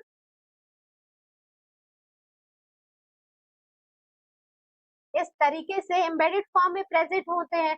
तो ये यहाँ से क्या करेंगे, निकलेंगे, और इसी रिलीज को क्या कहा जाता है, इसी रिलीज को कहा जाता है स्पर्मिएशन, यानी it is the process of release of mature spermatozoa from Sertoli cells into lumen of the seminiferous tubule is known as spermiation, ठीक है। तो ये क्या हो जाएगा, ये आपका क्वेश्चन नंबर 8 था। मूव करते हैं क्वेश्चन नंबर नेक्स्ट पे। यहाँ पे आपको बताया गया है कि draw a well level diagram of sperm, sperm के डायग्राम की बात हो रही है। तो सबसे पहले यहाँ पे आप हेड पार्ट ड्रॉ करोगे, जिसमें से कि टेल निकली हुई होती है, इसका जो इसकी जो जंक्शन होती है, इसे क्या कहा जाता है, इसे कहा जाता है नेक, ठीक है। तो ये क्या हो जाएगा, ये जो पार्ट है इसे हम कहेंगे हेड पार्ट। और हेड पार्ट में क्या प्रेजेंट होता है, हेड पार्ट में अगर आप देखो तो सबसे पहले तो एक्रोसोम प्रेजेंट है, जिसमें कि हाइड्रोलिटिक एंजाइम्स प्रेजेंट होते हैं, और ये जो ओवम की वॉल होती है उसको तोड़ करके अंदर जाने का काम करते हैं। जोना पेलुसिटा, कोरोना रेडिएटा, इन तोड़ करके अंदर जाने का ये काम करते हैं, डाइजेशन के बाद ये अंदर जाएंगे, ठीक है। तो ये होते हैं एक्रोसोम, इसलिए टॉप मोस्ट पे बिल्कुल कैप लाइक स्ट्रक्चर करके, और ये प्रेजेंट है। बीच में नीचे इधर आ जाओ तो ये क्या है, न्यूक्लियर मटेरियल प्रेजेंट है, न्यूक्लियस प्रेजेंट है, जिसमें कि यहाँ पे न्यूक्लियस प्रेजेंट है और इसमें क्रोमोसोमल मटेरियल्स प्रेजेंट होगा, है ना। यहाँ पे क्या होंगे, क्रोमोसोम्स प्रेजेंट होंगे। ये आपका नेक पार्ट हो गया, ये आपका मिडिल पार्ट हो गया, और इसमें आपको कई सारे माइटोकॉन्ड्रिया भी देखने को मिलेंगे। ये क्या करते हैं, एनर्जी सोर्स की तरह एक्ट करते हैं और एनर्जी प्रोवाइड करते हैं, ताकि स्पर्म जो है वो स्विम करके और ओवम तक पहुंच सके। और ये इनका पार्ट हो गया सेल, ठीक है। चलिए, अब ये जो पूरी इनकी बॉडी है, क्योंकि हमें पता है कि ये एक सेल ही तो है, ये थोड़ा सा आड़ा तिरछा दिख रहा है, बिल्कुल इलोंगेटेड सा दिख रहा है, कुछ मॉडिफिकेशंस हुए, बट है तो बेचारा सेल ही ना। और जितने भी सेल्स होते हैं, स्पेशली प्लांट सेल की तो बात ही ना करो, एनिमल सेल्स की, तो उसमें सबसे आउटर मोस्ट लेयर कौन सी होती है, प्लाज्मा मेम्ब्रेन होती है। तो यहाँ पे क्या हो जाएगा, प्लाज्मा मेम्ब्रेन से पूरी बॉडी घिरी है, ये भी एक क्या है, सेल ही है, ठीक है। ये याद रखना है आपको। चलिए, क्वेश्चन है हमारा क्वेश्चन नंबर 10। क्वेश्चन में कहा जा रहा है कि what are the major components of seminal plasma. जो सेमिनल प्लाज्मा है कि मेजर कंपोनेंट्स आपको बतानी है, सारी के सारी कंपोनेंट्स नहीं बतानी है, ठीक है। तो इसमें सबसे पहले क्वेश्चन सॉल्व करने से पहले आप ये सोचो कि सेमिनल प्लाज्मा होता क्या है, ठीक है। देखो, इजैकुलेशन किसकी होती है, सीमेन की होती है। इजैकुलेशन किसकी हो जाएगी, सीमेन की होगी। और ये जो सीमेन है ये किन से किन किन इसकी कंपोजिशन या कंपोनेंट्स क्या होंगे जो जिससे कि ये मिल करके बना हुआ है। तो जो सीमेन है ये बने हुए होते हैं स्पर्म प्लस सेमिनल प्लाज्मा, ठीक है। स्पर्म प्लस सेमिनल प्लाज्मा से ये मिल करके बने हुए होते हैं, ठीक है। अब जरा देखो कि सेमिनल प्लाज्मा कहाँ है। ऑब्वियसली सेमिनल प्लाज्मा आप यहाँ पे देख रहे हो, इसकी बात हो रही है। दो कंपोनेंट होते हैं इससे जिससे कि ये मिलकर के बना है क्या, सीमेन। सीमेन मिलकर के बना हुआ है, ठीक है। चलिए तो कलेक्टिवली इन दोनों के मिक्सचर को क्या कहेंगे, सीमेन कहेंगे। अब आपसे पूछा जा रहा है कि ये वाली जो पार्ट है तक मेन कंपोनेंट क्या होता है, ठीक है। उससे पहले जो ग्लैंड्स हों आपके एक्सेसरी ग्लैंड्स, ठीक है, एक्सेसरी ग्लैंड्स जो हैं ये एक्सेसरी ग्लैंड जैसे कि प्रोस्टेट ग्लैंड, बल्बोयूरेथ्रल ग्लैंड, जिसको कि कार्पस ग्लैंड भी कहा जाता है, और सेमिनल वेसिकल, ये तीनों ग्लैंड्स जो हैं मेल में ये सेमिनल प्लाज्मा कलेक्टिवली सिक्रीट करती हैं। अब इसमें आपको बताना है कंपोजिशन। तो कंपोजिशन की बात करें या कंपोनेंट्स की बात करें, सेमिनल प्लाज्मा, तो यहाँ पे क्या हो जाएगा, यहाँ पर जो सेमिनल प्लाज्मा है इसमें कैल्शियम प्रेजेंट होता है, ठीक है। और क्या हो सकते हैं, फ्रक्टोज प्रेजेंट होता है, ठीक है। स्कॉर्बिक एसिड होता है, सिट्रिक एसिड हो सकता है, एक्सेट्रा। ये सारी की सारी चीजें यहाँ पे प्रेजेंट होती हैं जो कि स्पर्म के मोबिलिटी को, ठीक है, स्पर्म की मोबिलिटी को क्या करेंगी, मेंटेन करके रखने का काम होता है इनका, और साथ ही साथ नरिशमेंट भी प्रोवाइड करती हैं, ठीक है। तो ये क्या हो जाएगा, ये इनका कंपोजिशन होता है, मेजर कंपोजिशन होता है, ठीक है। बात समझ में आ रही है। चलिए नेक्स्ट क्वेश्चन है हमारा, क्वेश्चन नंबर 11। क्वेश्चन नंबर 11 में आपसे पूछा जा रहा है कि what are the major functions of male accessory ducts and male accessory glands. यहाँ पे आपको जो एक्सेसरी डक्ट्स हैं और जो एक्सेसरी ग्लैंड्स हैं इनके फंक्शंस के बारे में बताना है। तो सबसे पहले सारे पार्ट्स लिखोगे और इनके फंक्शन को बताओगे, ठीक है। सबसे पहले आता है वास डिफरेंशिया। वास डिफरेंशिया कलेक्ट करेगा और इस अपने थ्रू ट्रांस करने का काम होता है कि स्पर्म को कहाँ निकाले, ये बाहर निकाले, एपिडिडाइमिस से क्या करे, ट्रांसपोर्ट करे, ठीक है। इसके अलावा जो एपिडिडाइमिस है इनका क्या फंक्शन होता है, टेम्पोरेरीली कुछ टाइम तक के लिए स्पर्म को ये क्या करते हैं, स्टोर करने का काम करते हैं, जहाँ की स्पर्म की मैच्योरेशन होती है, यानी कि epididymis is the site where temporarily sperm stored and maturation of sperm takes place, ठीक है। चलिए अगला आता है हमारा वर्स्ट डिफरेंस। एपिडिडाइमिस एक्सटेंड होता है यूरिनरी ब्लैडर के ऊपर से लूप लाइक स्ट्रक्चर बनाते हुए और यूरेथ्रा में ओपन होता है, और उस पूरे पार्ट को क्या कहा जाता है, वास डिफरेंस कहा जाता है। तो ये जो वास डिफरेंस है ये क्या करते हैं, स्पर्म को यूरेथ्रा में ट्रांसपोर्ट करने का काम करते हैं, पहुंचाने का काम करते हैं, ठीक है। तो ये क्या हो गया, हमारे एक्सेसरी डक्ट्स हो गए, ठीक है। ये क्या हो गए, एक्सेसरी डक्ट्स हो गए। अब हम बात करेंगे एक्सेसरी ग्लैंड की। एक्सेसरी ग्लैंड की बात करी जाए तो जो सेमिनल वेसिकल्स हैं इनका क्या काम होता है, they secrete fructose rich fluid, जिससे कि स्पर्म को एनर्जी प्रोवाइड करने का काम होगा, ठीक है। इसके अलावा जो प्रोस्टेट ग्लैंड है ये क्या करते हैं, इनके द्वारा एल्कलाइन फ्लूइड क्या करी जाएगी, एल्कलाइन फ्लूइड प्रोड्यूस करी जाएगी to enhance sperm motility. And जो बल्बोयूरेथ्रल ग्लैंड है या जो काउकस ग्लैंड है ये क्या करते हैं, they neutralize acidity and lubricate provide करेंगे टू यूरेथ्रा, ताकि इजैकुलेशन बेहतर तरीके से हो सके। तो ये क्या है आपका, ये है क्वेश्चन नंबर 11। मूव करते हैं क्वेश्चन नंबर नेक्स्ट पे। नेक्स्ट क्वेश्चन है हमारा क्वेश्चन नंबर 12। क्वेश्चन नंबर 12 में पूछा जा रहा है कि what is oogenesis, give a brief account of oogenesis। oogenesis क्या होता है, और साथ ही साथ आपको इस पे क्या करना है, ब्रीफ अकाउंट देना है, यानी कि थोड़ा सा इसके बारे में एक्सप्लेन कर देना होगा, ठीक है। चलिए तो सबसे पहले oogenesis क्या होता है, the process of formation of mature ovum, कहाँ बनेगा, ओवरी में, and this process is as oogenesis। यानी ओवम, जेनेसिस यानी फॉर्मेशन, यानी the process of formation of ovum is known as oogenesis। कहाँ होता है? ओवरी में होता है। फाइनली क्या बनते हैं? मैच्योर ओवम बनेंगे। तो ये क्या हो जाएगा? इसे कहा जाता है oogenesis। ठीक है, चलिए आपसे कहा जा रहा है कि इसमें थोड़ा सा आपको एक्सप्लेन भी करना होगा। ठीक है, इसमें आपको क्या करना पड़ेगा? इस एक्सप्लेन भी करना पड़ेगा। तो हम पूरी डिटेलिंग तो यहाँ पे नहीं देख रहे हैं, मेजोरिटी ऑफ द पार्ट्स जो है वो तो है, लेकिन थोड़ी सी चीजें हम यहाँ पे छोड़ रहे हैं। ठीक है, या अब चलो वो भी बता दिया जाएगा। सबसे पहले जो जर्म सेल्स होती है फीटस में, ठीक है, जो वो ब्रूड है, बच्ची है, उसमें जो ओवरी है, ये ओवरी में क्या है? जो जर्म सेल्स हैं डिवाइड करेंगी और डिवाइड करके बनाती हैं ओवम, यानी जिसे कि हम गैमेट मदर सेल भी कहते हैं, क्योंकि उन्हीं से गैमेट की फॉर्मेशन होने वाली है। तो ये गैमेट की मदर सेल्स हो गई। ठीक है, तो यहाँ पे बहुत ही ज्यादा संख्या में, क्वांटिटी में क्या बनता है? oogonia बनता है। ठीक है, और ये oogonia डिप्लॉयड हो इन नेचर, ये डिप्लॉयड होते हैं। ठीक है, इस स्टेज के बाद, अच्छा ये हो कहाँ रहा है? ये हो रहा है एम्ब्रियोनिक स्टेज में। ठीक है, ये एम्ब्रियोनिक स्टेज में हो रहा है। इस स्टेज के बाद ना ही कोई oogonia बनता है और ना ही कोई oogonia ऐड होता है जन्म के बाद। ठीक है, इस स्टेज में जितना बनना था बन गया, उसके बाद ना ही ऐड होगा ना ही बन सकता है।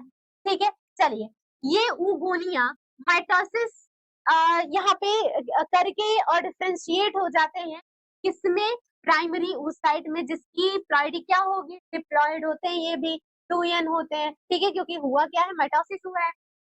ठीक है, सेम नंबर ऑफ क्रोमोसोम पास होगा आगे। अब यहाँ पर मेन सेल जो होगा वो होता है शुरू। ठीक है, यहाँ पे क्या हो जाएगा? प्राइमरी oocyte जो है ये करते हैं mitotic cell division. Meiotic cell division है ना, यानी कि मियोसिस करते हैं। मेयोसिस भी पढ़ा जाता है। मेयोसिस सेल डिवीजन फर्स्ट होगा और यहाँ पे दो क्या बन जाती हैं? हैप्लॉइड सेल्स बन जाती हैं। एक सेल छोटी साइज की बनेगी, फर्स्ट पोलर बॉडी कहा जाता है, और एक सेल बनती है लार्ज साइज की, जिसे सेकेंडरी oocyte कहा जाता है। ठीक है, और ये क्या प्रोसेस जो होती है, ये ओव्यूलेशन से ठीक पहले कंप्लीट हो जाती है। ठीक है, ओव्यूलेशन से ठीक पहले कंप्लीट हो जाएगी, और साथ ही साथ यहाँ पे फॉलिकल्स की भी फॉर्मेशन होती है, फॉलिकल्स भी बनेंगे। इसके बारे में मैं डिटेलिंग नहीं दे रही हूँ। ठीक है, यहाँ पे क्या हो जाएगा? यहाँ पे पहले प्राइमरी फॉलिकल, फिर सेकेंडरी फॉलिकल, टर्शियरी फॉलिकल, फिर आता है ग्राफियन फॉलिकल। ठीक है, तो यहाँ पे ये फॉलिकल्स की भी मिनवाइल फॉर्मेशन होती जा रही है। जैसे ही सेकेंडरी oocyte बना, अब इसमें क्या हो जाएगा? इसमें जो मेयोसिस सेकंड डिवीजन होती है वो होगी, मेयोसिस 2 होती है, और मेयोसिस 2 हो करके ओवम की और एक और सेल सेकंड पोलर बॉडी की फॉर्मेशन हो जाती है। ठीक है, और यहाँ पे ये बन चुकी है ओवम।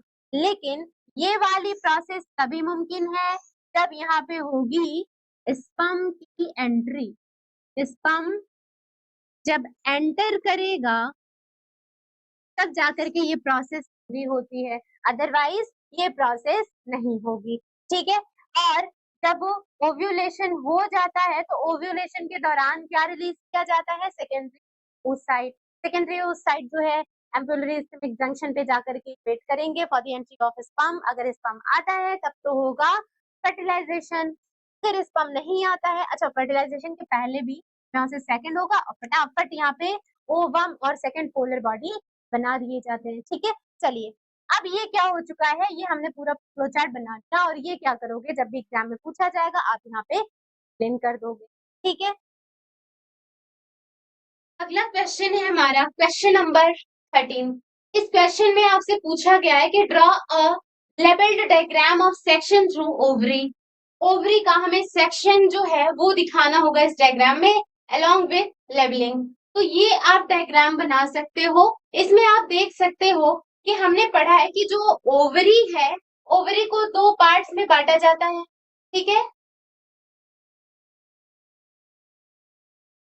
ओवरी को क्या करा गया? दो पार्ट्स में बांट दिया गया।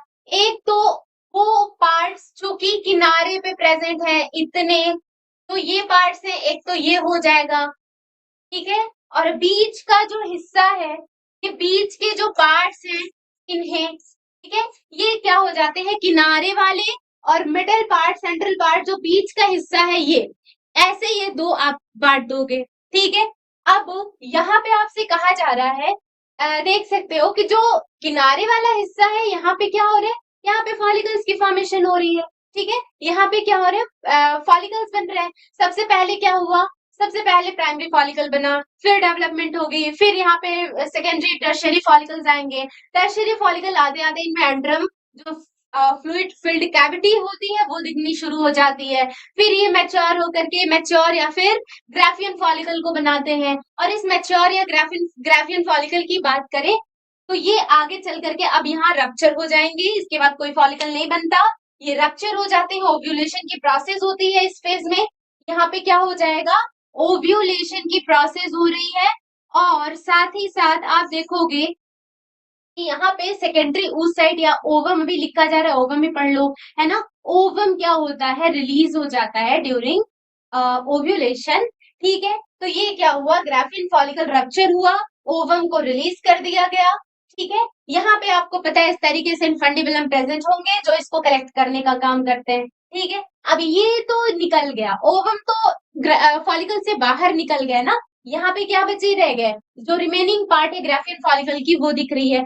अब वो क्या करते हैं, येलोइश कलर का कॉर्पस ल्यूटियम बना लेते हैं, और यही वो कॉर्पस ल्यूटियम है जो कि प्रोजेस्टेरॉन हार्मोन जो है इसको रिलीज करने का काम करते हैं। इन रिटर्न ये क्या करेगा, ये मेंटेन करता है किस चीज को, ये मेंटेन करेगा एंडोमेट्रियम की वॉल को, ठीक है।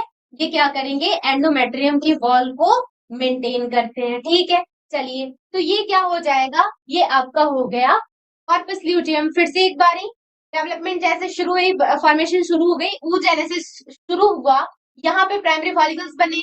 प्राइमरी फॉलिकल में क्या हो जाएगा, प्राइमरी oocyte है आपका, तो उसकी अभी हम बात नहीं करेंगे। फिर ये किनारे किनारे प्रोसेस चल रहा है, ठीक है, किनारे किनारे प्रोसेस चल रहा है, बिल्कुल पेरिफेरल रीजन में चल रहा है। तो यहाँ पे प्राइमरी फॉलिकल्स आए, फिर सेकेंडरी फॉलिकल, फिर टर्शियरी फॉलिकल। टर्शियरी फॉलिकल में fluid filled cavity known as antrum दिख रहे हैं, जो आगे चल करके मैच्योर या ग्राफिन फॉलिकल की फॉर्मेशन करते हैं। अब ये मैच्योर या ग्राफिन फॉलिकल जो है ये रप्चर हो जाएगा, ओव्यूलेशन की प्रोसेस होती है, ओवम बाहर की ओर रिलीज हो जाते हैं, और बचा हुआ हिस्सा जो होता है ग्राफिन फॉलिकल का येलोइश बॉडी बना देते हैं, जिसे क्या कहा जाता है, कॉर्पस ल्यूटियम कहा जाता है। अब यहाँ पे आप देखोगे कि जो कॉर्पस ल्यूटियम है ये क्या करते हैं, प्रोजेस्टेरॉन हार्मोन रिलीज करने का काम करते हैं, जो कि जो यूट्रस की लेयर है, एंडोमेट्रियम वॉल है, उसको, उसकी थिकनेस को मेंटेन करने का ये काम करते हैं। बात समझ में आ रही है। चलिए, ये तो पेरिफेरल रीजन की बात हो गई। जो मिडिल पार्ट आप देख रहे हो, ये यहाँ पे देख सकते हो ब्लड वेसल्स प्रेजेंट है, ठीक है। यहाँ पे blood vessels, nervous tissues, connective tissues, दुनिया भर की चीजें प्रेजेंट होती हैं। तो ये क्या होता है, सेक्शन थ्रू ओवरी का डायग्राम होता है। अब एक और चीज आप जान लो कि जो ये किनारे वाले हिस्से हैं, पेरिफेरल रीजन है, इसे क्या कहा जाता है, इसे कॉर्टेक्स कहा जाता है। ये क्या कहलाएगा, कॉर्टेक्स कहलाएगा। और जो मिडिल पार्ट है, ये मिडिल पार्ट क्या हो जाता है, ये मिडिल पार्ट आपका क्या हो जाएगा, मेडुला हो जाएगा। बात समझ में आ रही है। तो ये चीज आपको याद रखनी है, ठीक है। ये क्या हो जाएगा, मेडुला होता है, और ये चीज आपको याद रखनी है। चलिए, मूव करते हैं नेक्स्ट क्वेश्चन पे।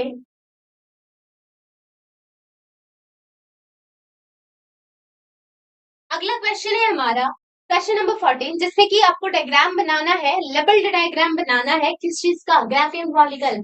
अभी जो हम यहाँ पे पढ़ रहे थे ना ग्राफियन फॉलिकल, ये वाला ग्राफियन फॉलिकल, इसका आपसे डायग्राम पूछ लिया है, ठीक है। एनसीईआरटी में इसका डायग्राम तो दिया ही नहीं, बनाएंगे कैसे, तो यहाँ से बनाएंगे, ठीक है।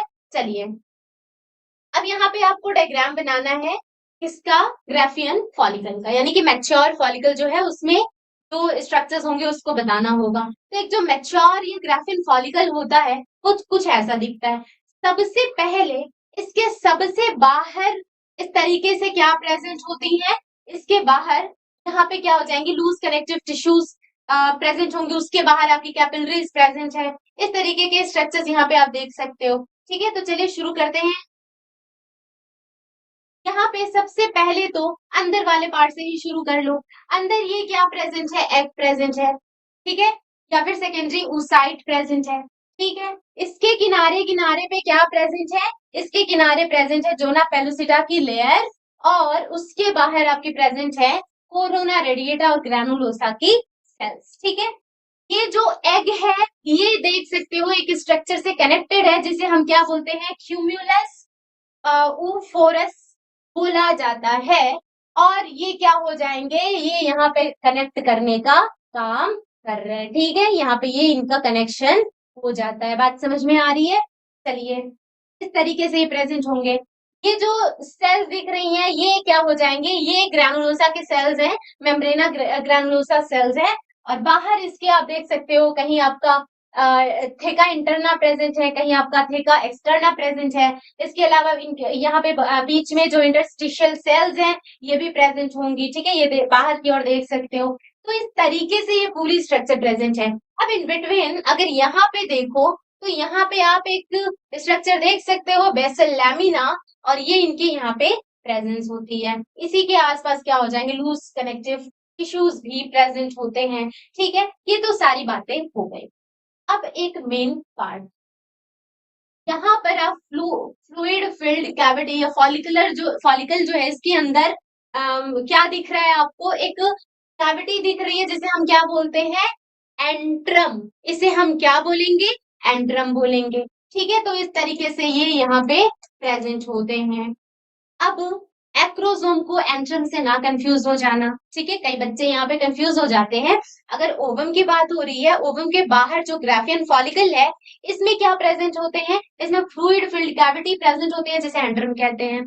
स्पर्म में क्या प्रेजेंट होता है, मान लीजिए कि ये स्पर्म है, तो इस स्पर्म के हेड पार्ट पे क्या प्रेजेंट होता है, इसे कहते हैं एक्रोसोम। ये क्या हो जाएगा, एक्रोसोम हो जाएगा। बात समझ में आ रही है? ये क्या हो जाएगा, एक्रोसोम हो जाएगा। ठीक है, चल नेक्स्ट क्वेश्चन है हमारा क्वेश्चन नंबर 15। इसमें आपको कई सारे पार्ट्स दिए हुए हैं और ये सारे के सारे पार्ट्स मेल और फीमेल रिप्रोडक्टिव के हैं और यहाँ पे आपको इनके फंक्शंस बताने होंगे। सबसे पहला है हमारा कॉर्पस। कॉर्पस ल्यूटियम का फंक्शन क्या होता है, कॉर्पस ल्यूटियम कब बनेगा, जब ओव्यूलेशन हो जाती है और ओव्यूलेशन के बाद ग्राफियन फॉलिकल्स जो होते हैं रप्चर होकर के ओवम को, सेकेंडरी ओसाइट को बॉडी से ओवरी से बाहर निकाल देंगे।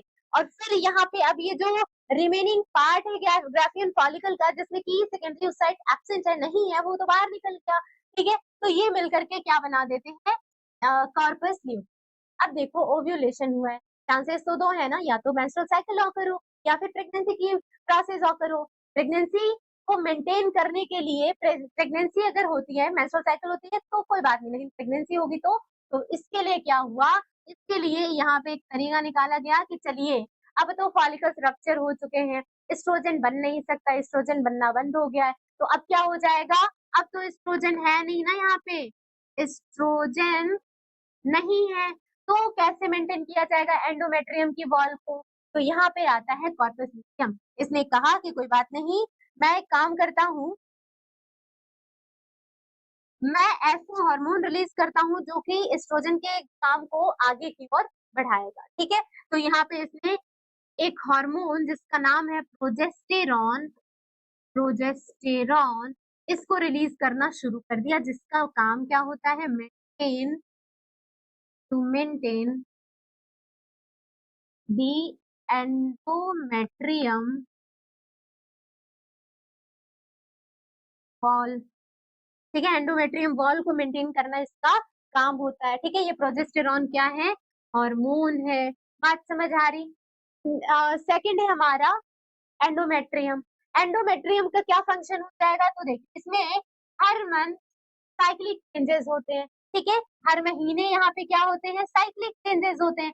अब इस साइक्लिक चेंजेस में दो ही प्रोसेस हो सकती है, या तो मेंस्ट्रुअल साइकिल ऑकर हो सकती है या फिर प्रेगनेंसी। ठीक है, अगर स्पर्म की एंट्री होती है तो प्रेगनेंसी की प्रोसेस शुरू हो जाएगी, अगर नहीं एंट्री होती है तो जो वो सेकेंडरी साइट है वो बाहर निकल जाएगा अलोंग विथ तो ये एंडोमेट्रियम की वॉल है, ये भी डिजनरेट हो जाती है, डिजनरेट हो जाती है, वापस से रिजनरेशन होती है, बट उस टाइम पे डिजनरेट हो जाती है। ठीक है, तो यहाँ पे या तो ये क्या करेंगे, मेंस्ट्रुअल साइकिल ऑकर होती है यहाँ पे, इसमें की जो ये वॉल है, लिख नहीं रही हूँ मैं, बता देती हूँ, जो वॉल है वो क्या हो जाएगी, इसकी एंडोमेट्रियम की डिसइंटीग्रेट होकर के और ब्लड और म्यूकस के फॉर्म में बॉडी से बाहर एक्सपेल्ड आउट हो जाते हैं, अलॉन्ग विथ जो सेकेंडरी oocyte है वो भी। ठीक है, तो ये क्या हो जाएगा, मेंस्ट्रुअल साइकिल कहलाता है। बात समझ में आ रही है, मेंस्ट्रुअल साइकिल हो गया। फिर मेंस्ट्रुअल साइकिल नहीं होता है तो स्पर्म की एंट्री हो रही है, इट मींस, और स्पर्म की एंट्री होगी तो यहाँ पे क्या हो जाता है, प्रेगनेंसी की प्रोसेस होगी, यानी कि यहाँ पे क्या हो जाएगा, फर्टिलाइजेशन प्रोसेस होगी। तो उस दौरान क्या होता है, उस दौरान ये क्या करेंगे, जो ये वॉल होती है इसी में तो आकर के, और जो ये ब्लास्टोसिस्ट की स्टेज है वो एम्बेड होती है, इसी में एम्बेडेशन है। तो ये क्या हो जाएगा, ये इनका काम हो गया। पूछा जा रहा है एक्रोसोम, एक्रोसोम का क्या काम होता है, याद करो एक्रोसोम प्रेजेंट कहाँ होता है, स्पर्म में। ठीक है, जो स्पर्म है, ये जो स्पर्म है इसके टॉप पार्ट पे इस तरीके की एक स्ट्रक्चर होती है जिसमें कई सारे हाइड्रोलिटिक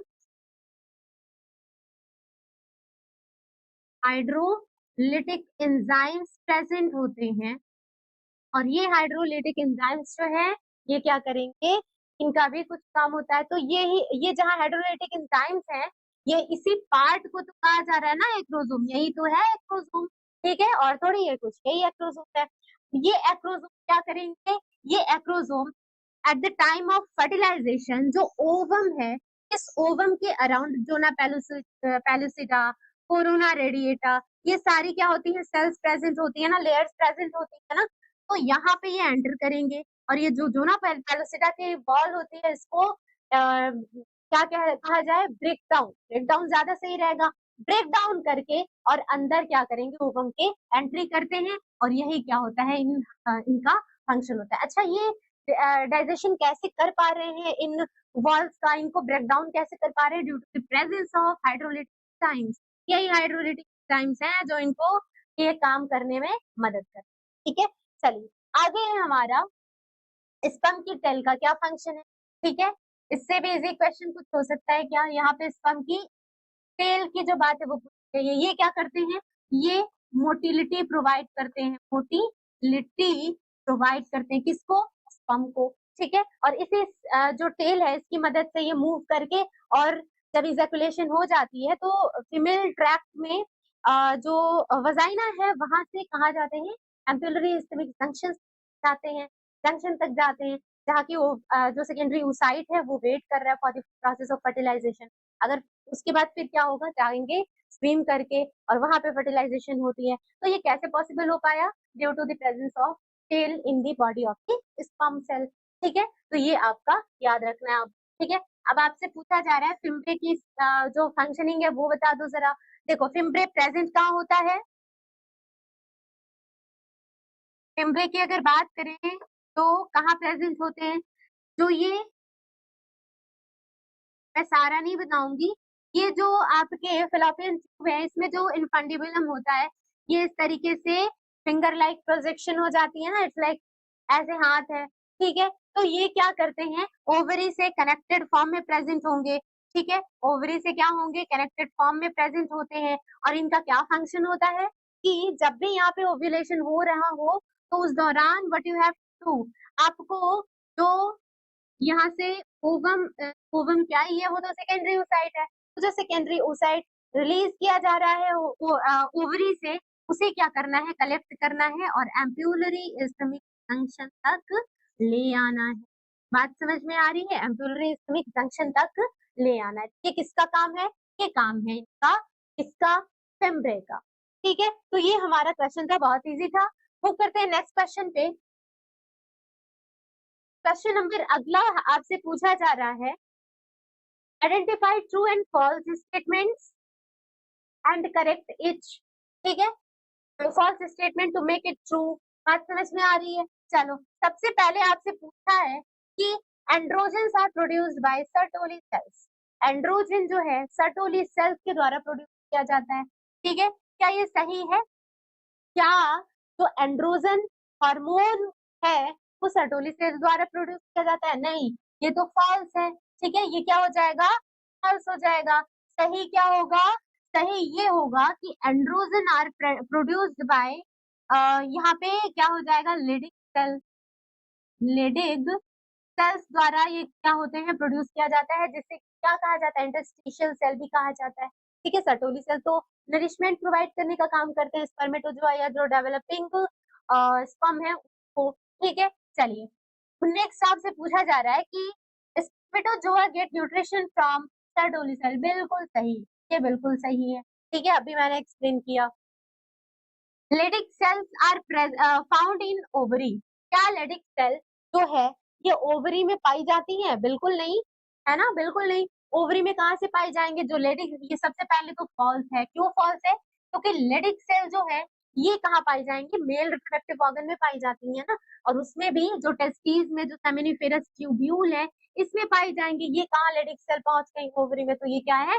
फॉल्स है। अगला क्वेश्चन आपसे पूछा जा रहा है, लेडिक सेल सिंथेसाइज एंड्रोजन। बिल्कुल सही, ये सही है, ट्रू है। ठीक है, इसके अलावा नेक्स्ट क्वेश्चन है, oogenesis takes place in corpus luteum. ना, ये तो गलत है। जो oogenesis की प्रोसेस है ये ओवम में जो ओवरी है वहां होती है ना, उसी प्रोसेस में जो ग्राफिन फॉलिकल है वो रप्चर होकर के जिसमें से सेकेंडरी oocyte निकल गया और बचा हुआ जो ग्राफिन फॉलिकल है वो क्या बनाता है? कॉर्पस। तो यहाँ पे क्या हो जाएगा? ये जो टर्म्स है ये गलत है, यहाँ पे होना चाहिए ओवरी। ठीक है, यहाँ पे क्या होना चाहिए? ओवरी होना चाहिए। ठीक है, इधर मैंने कुछ, ये सही है। हाँ, ये फॉल्स है और यहाँ पे क्या होना चाहिए? ओवरी की जगह ये कहाँ पाए जाएंगे? मेल रिप्रोडक्टिव पार्ट में पाए जाएंगे, और स्पेशली उसमें जो सेमिनिफेरस ट्यूब्यूल है, चलो यहाँ लिख दो, सेमिनिफेरस ट्यूब्यूल्स हैं वहां पे पाए जाते हैं। ठीक है, सेमिनिफेरस ट्यूब्यूल में आपके पाए जाते हैं। चलो, अब आपसे पूछा जा रहा है menstrual cycle ceases during pregnancy. क्या मेंस्ट्रुअल साइकिल सीज हो जाता है ड्यूरिंग प्रेगनेंसी? बिल्कुल हो जाता है, सही है ये। ठीक है, प्रेजेंस और absence of hymen is not a reliable indicator of virginity और सेक्सुअल एक्सचेंज।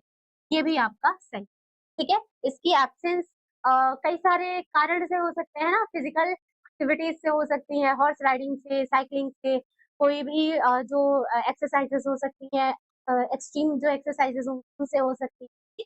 तो इसकी प्रेजेंस या absence is not the reliable indicator of virginity या फिर सेक्सुअल एक्सपीरियंस। ठीक है, चलिए क्वेश्चन नंबर 17 है, व्हाट इज मेंस्ट्रुअल साइकिल। सबसे पहले आपको मेंस्ट्रुअल साइकिल के बारे में बताना है एंड ये बताना है कि कौन कौन से हार्मोन्स है जो मेंस्ट्रुअल साइकिल को रेगुलेट करते हैं। ठीक है, तो सबसे पहले menstrual cycle is series of cyclic physiological changes in female reproductive system. जो साइक्लिक चेंजेस हो रहे हैं, कभी कुछ एक्टिविटीज हो रही है जिसमें कुछ हार्मोन्स पार्टिसिपेट कर रहे हैं, कभी कुछ एक्टिविटीज हो रही है जिसमें कुछ जो पार्टिसिपेशन है हार्मोन्स का वो हो रहा है। तो ये जो अलग अलग साइक्लिक फॉर्म में जो सीरीज चल रही है, इस पूरे फिजियोलॉजिकल एक्टिविटीज की फिजियोलॉजिकल चेंजेस हो रही हैं, कहाँ पे हो रही है? फीमेल रिप्रोडक्टिव सिस्टम में। इसे ही क्या कहा जाता है? इसे ही कहा जाता है मेंस्ट्रुअल साइकिल। और इसकी ऑन एन एवरेज लेंथ जो होगी, जो एवरेज टाइम पीरियड होता है बिटवीन टू मेंस्ट्रुअल साइकिल, या एक कंप्लीट मेंस्ट्रुअल साइकिल की बात करें तो it can last about 28 to 29 days. ठीक है, 28 टू 29 डेज ये रहते हैं। इसके अलावा अगर फर्टिलाइजेशन होती है तो इम्प्लांटेशन होगी यूट्रस में, यानी कि जो फर्टिलाइजेशन की प्रोसेस है उसकी वजह से जाइगोट की फॉर्मेशन होगी जो फर्दर क्लीवेज करके डेवलप होता है एम्ब्रियो में। अब ये एम्ब्रियो जो है ये यूट्रस के एंडोमेट्रियम वॉल में, यूट्रस के एंडोमेट्रियम वॉल में जाकर के इम्प्लांट होते हैं, इम्बेड होते हैं, और इस तरीके से इम्प्लांटेशन प्रोसेस होती है। अगर ये फर्टिलाइजेशन हुई तब की बात है, अगर फर्टिलाइजेशन नहीं हुई तो अगले मेंस्ट्रुअल साइकिल की प्रोसेसेस भी ऑकर होनी है। तो यहाँ पे क्या हो जाएगा? यहाँ पे जो ये लाइनिंग होगी, जो थिकनेस आती है एंडोमेट्रियम वॉल में, ये क्या होती है? ये शेड होकर के बाहर की ओर निकलेगी अलोंग विद सेकेंडरी oocyte। ठीक है, और ये मेंसेस कहे जाते हैं, मेंसेस फॉर्म में ये क्या हो जाएंगे? बाहर निकल जाएंगे, मेंसेस होगी। ठीक है, यहाँ ब्लड और जो म्यूकस है उसके फॉर्म में बाहर निकल जाएंगे, मेंसेस ऑकर होती है जिसमें कि क्या होगा? Shedding of uterine lining. ठीक है, बॉडी से बाहर निकाल दिया जाएगा। अब आपसे पूछा जा रहा है कि विच हार्मोन्स रेगुलेट मेंस्ट्रुअल साइकिल। तो कौन कौन से हार्मोन्स होते हैं?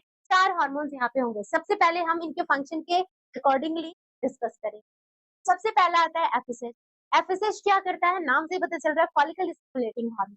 एफएसएच जो है ये क्या करने के लिए रिस्पॉन्सिबल होंगे, जो ओवेरियन फॉलिकल्स हैं, जो भी स्ट्रक्चर डेवलप हो रही है उसके अराउंड फॉलिकल्स प्रेजेंट होते हैं, तो इन फॉलिकल्स की जो प्रोडक्शन है, जो स्टिमुलेशन या डेवलपमेंट है, वो किसकी मदद से होती है, एफएसएच की मदद से होती है। इसके अलावा एलएच की बात करें, ल्यूटिनाइजिंग हार्मोन, तो जैसे ही ये ग्राफिन फॉलिकल्स तक बन चुके हैं, उसी दौरान एलएच की लेवल जो होती है वो इंक्रीज होनी शुरू हो जाती है, यानी एलएच बनने शुरू हो जाते हैं, ये इंक्रीज होने लग गए और ये लेवल डिक्रीज होने लग जाएगी, ठीक है। और इसकी वजह से क्या होता है, ओव्यूलेशन ऑकर होता है, जिसमें कि जो ग्राफिन फॉलिकल, मैच्योर फॉलिकल है, वो रप्चर होकर के और उसके अंदर से क्या निकल जाएगा, उसके अंदर से सेकेंडरी oocyte जो है वो निकल जाएगी, and the process is as ovulation. Process को क्या कहा जाता है, ओव्यूलेशन कहा जाता है। और जब बचा हुआ जो ग्राफिन फॉलिकल है उसे क्या कहेंगे, कॉर्पस ल्यूटियम, यानी कि ये क्या कर रहे हैं, ओव्यूलेशन को ट्रिगर कर रहे हैं और कॉर्पस ल्यूटियम की फॉर्मेशन को करवा रहे हैं, ठीक है। अब यहाँ से क्या हो जाएगा, जो फॉलिकल्स थे उनसे ही एस्ट्रोजन निकाला जा रहा था, फॉलिकल्स ही नहीं रहे तो एस्ट्रोजन कहाँ से रहेगा, तो यहाँ पे एस्ट्रोजन क्या हो जाएगा, रुक जाता है, ठीक है। खैर, अब जो ये एफएसएच बनते हैं उस दौरान तो एस्ट्रोजन प्रेजेंट होता है ना, तो उस दौरान ये क्या करते हैं, फॉलिकल्स जैसे जैसे डेवलप होते हैं, एस्ट्रोजन भी उनके सेल्स से इंटरनल और एक्सटर्नल थिकल जो दो लेयर्स में बटी थी, वहां से क्या हो रहा है, निकाला जा रहा है। और यहाँ पे एस्ट्रोजन क्या होगा, सबसे पहले एंड्रोजन बनता है जो कन्वर्ट हो जाता है एस्ट्रोजन में, और एस्ट्रोजन जो है ये क्या करते हैं, फॉलिकल के ग्रोथ को प्रमोट करते हैं और साथ ही साथ यूटेराइन थिकनिंग को भी क्या करेंगे, बनाएंगे, ठीक है, यानी एंडोमेट्रियम में थिकनेस बढ़ाते हैं, इंक्रीज करते हैं। इसके अलावा अब आता है प्रोजेस्टेरॉन। प्रोजेस्टेरॉन जो है कॉर्पस ल्यूटियम से क्या होगा, निकलने वाला हार्मोन होता है, और ये एंडोमेट्रियम वॉल के थिकनेस को मेंटेन करते हैं, प्रिपेयर करते हैं फॉर द इम्प्लांटेशन प्रोसेस। और यहाँ पे क्या हो जाएगा, जो ओव्यूलेशन की प्रोसेस, फर्दर प्रोसेस होती है, उसे रोका जाए, ठीक है। तो ये क्या फंक्शन होता है, ये फंक्शन होता है प्रोजेस्टेरॉन। और इसी वजह से प्रोजेस्टेरॉन या इसके जो डेरिवेटिव्स होते हैं, डिराइव्ड फॉर्म होता है, इसका यूज किया जाता है ओसीपीज में, ओरल कॉन्ट्रासेप्टिव पिल्स में, ठीक है। चलिए, क्वेश्चन है हमारा, क्वेश्चन नंबर 18। इसमें आपसे पूछा जा रहा है कि what is parturition and which hormones are involved in induction of parturition. Parturition की प्रोसेस होती क्या है और कौन कौन से हार्मोन इस प्रोसेस को इंड्यूस करवाते हैं, ठीक है। चलिए, तो सबसे पहले पार्चुरेशन क्या होता है, जो प्रेगनेंसी की पीरियड ऑफ टाइम होती है वो कितनी होती है, 9 मंथ की, जिसे क्या कहा जाता है, जेस्टेशन पीरियड कहा जाता है। तो आफ्टर जेस्टेशन पीरियड, जब एक्सपल्शन या डिलीवरी हो रही होती है फुली ग्रोन फीटस की, उसी प्रोसेस को क्या कहते हैं, पार्चुरेशन, यानी नॉर्मली बिल्कुल कॉमनली समझा जाए तो एक्सपल्शन या फिर delivery of fully grown foetus is known as parturition.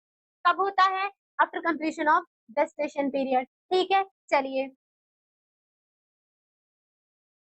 कौन कौन से हार्मोन्स हैं जो इस प्रोसेस में इन्वॉल्व होते हैं। एक हार्मोन होता है आपका ऑक्सीटोसिन, जो कि क्या करेगा, कॉन्ट्रैक्शन कराता है, जो अभी मैं बताऊंगी, ठीक है। तो इनका क्या काम होता है, कॉन्ट्रैक्शन कराने का। पहले तो कॉन्ट्रैक्शन धीरे धीरे बढ़ते बढ़ते बढ़ते, पहले तो धीरे होगा, अब फिर वो बढ़ते बढ़ते विगरस कॉन्ट्रैक्शन का रूप ले लेता है, जिससे कि एक्सपेल्शन होती है, जो फुली ग्रोन फिटस है वो बॉडी से बाहर चला जाता है, ठीक है। और एक आपका हो जाएगा रिलैक्सिन हार्मोन। रिलैक्सिन हार्मोन क्या करते हैं, पेल्विक लिगामेंट को रिलैक्स कर देंगे ताकि वाइडनिंग हो और इजियर चाइल्ड बर्थ हो, ठीक है। चलिए, अब जरा ऑक्सीटोसिन की कहानी समझते हैं।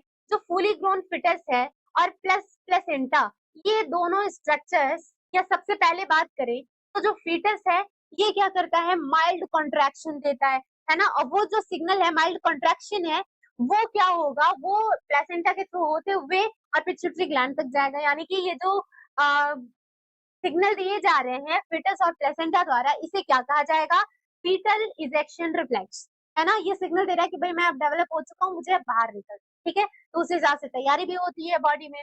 अब ये सिग्नल जो है ये मूव करेगा और जाएगा कहाँ पे, पिट्यूटरी ग्लैंड में, जहां से कि रिलीज किया जाता है ऑक्सीटोसिन हार्मोन। और ये ऑक्सीटोसिन हार्मोन क्या करते हैं, डायरेक्ट जाएंगे यूट्रस के एंडोमेट्रियम वॉल, या फिर आप कह लो कि मायोमेट्रियम वॉल तक। और उस मायोमेट्रियम वॉल में क्या हो जाएगा, मायोमेट्रियम वॉल में vigorous smooth muscles and vigorous contraction होना शुरू हो जाएगा। और ये विग्रस कॉन्ट्रैक्शन होगा, वापस से सिग्नल जो है ये पास होगा पिट्यूटरी ग्लैंड में और ज्यादा ऑक्सीटोसिन यहाँ पे रिलीज किया जाएगा और ज्यादा यहाँ पे कॉन्ट्रैक्शन होगा और ये साइक्लिक जो प्रोसेस है चलती रहती है। फाइनली तो फुली ग्रोन फिटस है वो एक्सपेल्ड हो जाता है बॉडी से बाहर और ये क्या होता है parturition and involvement of hormones. ठीक है, तो ये क्या था, ये क्वेश्चन का आंसर है। ठीक है, इस तरीके से आप फ्लो चार्ट बना सकते हो, लिख सकते हो, एक्सप्लेन कर सकते हो। ठीक है, क्वेश्चन नंबर 19।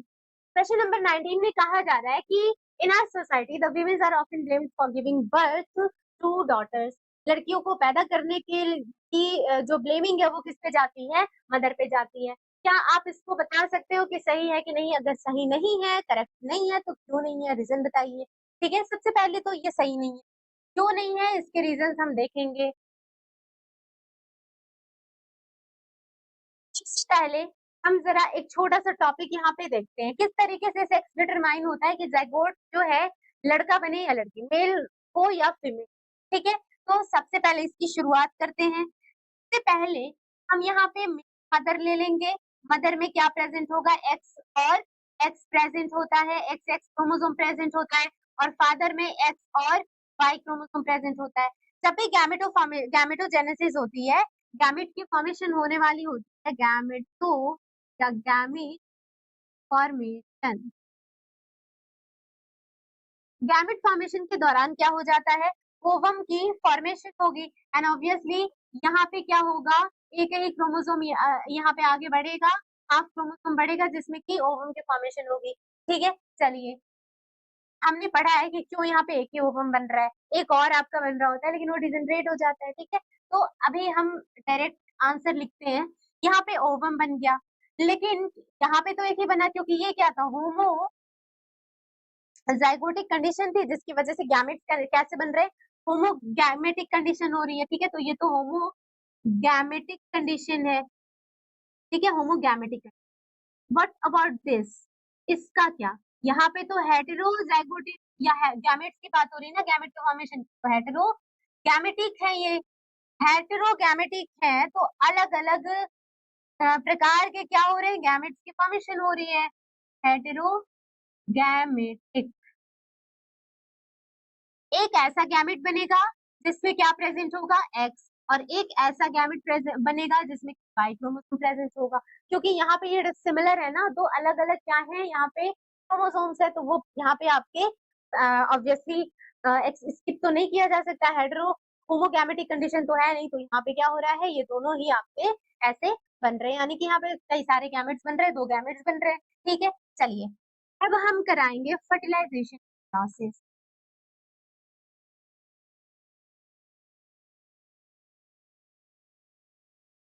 फर्टिलाइजेशन की प्रोसेस जरा देखिए। अगर फर्टिलाइजेशन की प्रोसेस इस ओवम का इस स्पर्म के साथ हो जाता है तो यहाँ पे क्या बनेंगे, यहाँ पे ऐसी जाइगोट की फॉर्मेशन होगी जिसमें कि क्वालिटी क्या होती है, एक्स एक्स होते क्रोमोसोम्स के एग्रीगेशन क्या हो जाएगा, यहाँ पे एक्स एक्स हो जाएगा। ठीक है, उसी तरीके से अगर यहाँ पे इस ओवम का फर्टिलाइजेशन इस स्पर्म के साथ होता है तो क्या हो जाएंगे, ये चांसेस हैं कि एक्स ये तो है ही लेकिन ये वाई है ना, तो वाई बन। ठीक है, तो यहाँ पे अगर एक्स और एक्स मिलते हैं तो जाइगोट क्या हो जाएगा, जाइगोट फॉर्मेशन जो है इसमें से एक्स क्या आएगी, फीमेल।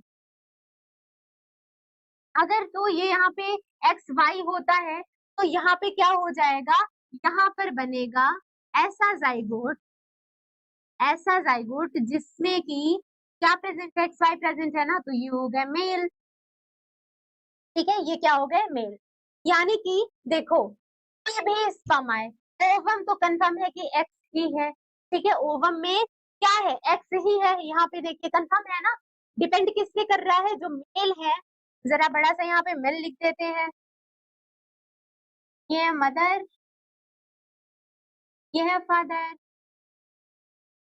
तो जो ये फादर है इनकी जेनेटिक मेकअप क्या है, इस पे डिपेंड कर रहा है कि जाइगोट का सेक्स क्या होगा, मेल या, यानी कि ओवरऑल देखा जाए तो इस ओवम की पूरी पूरी चांसेस है कि इसके साथ भी फर्टिलाइज हो सकता है, इसके साथ भी फर्टिलाइज हो सकता है, यानी चांसेस कितने हैं, 50-50 चांसेस हैं फर्टिलाइजेशन के कि ये ओवम की फर्टिलाइजेशन इस स्पर्म के साथ या इस स्पर्म के साथ हो सकता है, डिपेंड करता है कि कौन सा स्पर्म सबसे पहले वहां पहुंच रहा है। ठीक है, तो ये हमने पढ़ा है ना। तो ये क्या हो जाएगा, 50-50% के चांसेस होते हैं कि इधर जाइगोट जो है मेल बने या फीमेल बने। बात समझ में आ रही है, जाइगोट मेल या फीमेल बने, इसके 50-50 चांसेस होते हैं। चलो ये तो हो गई प्रोसेस। डिपेंड किस पे करता है, रिस्पॉन्सिबिलिटी किसकी होगी, मदर की तो नहीं, उसके पास एक्स है। ठीक है, अब चाहे जो स्पर्म है वो तो फर्टिलाइजेशन होना है, डिपेंड करता है जेनेटिक मेकअप ऑफ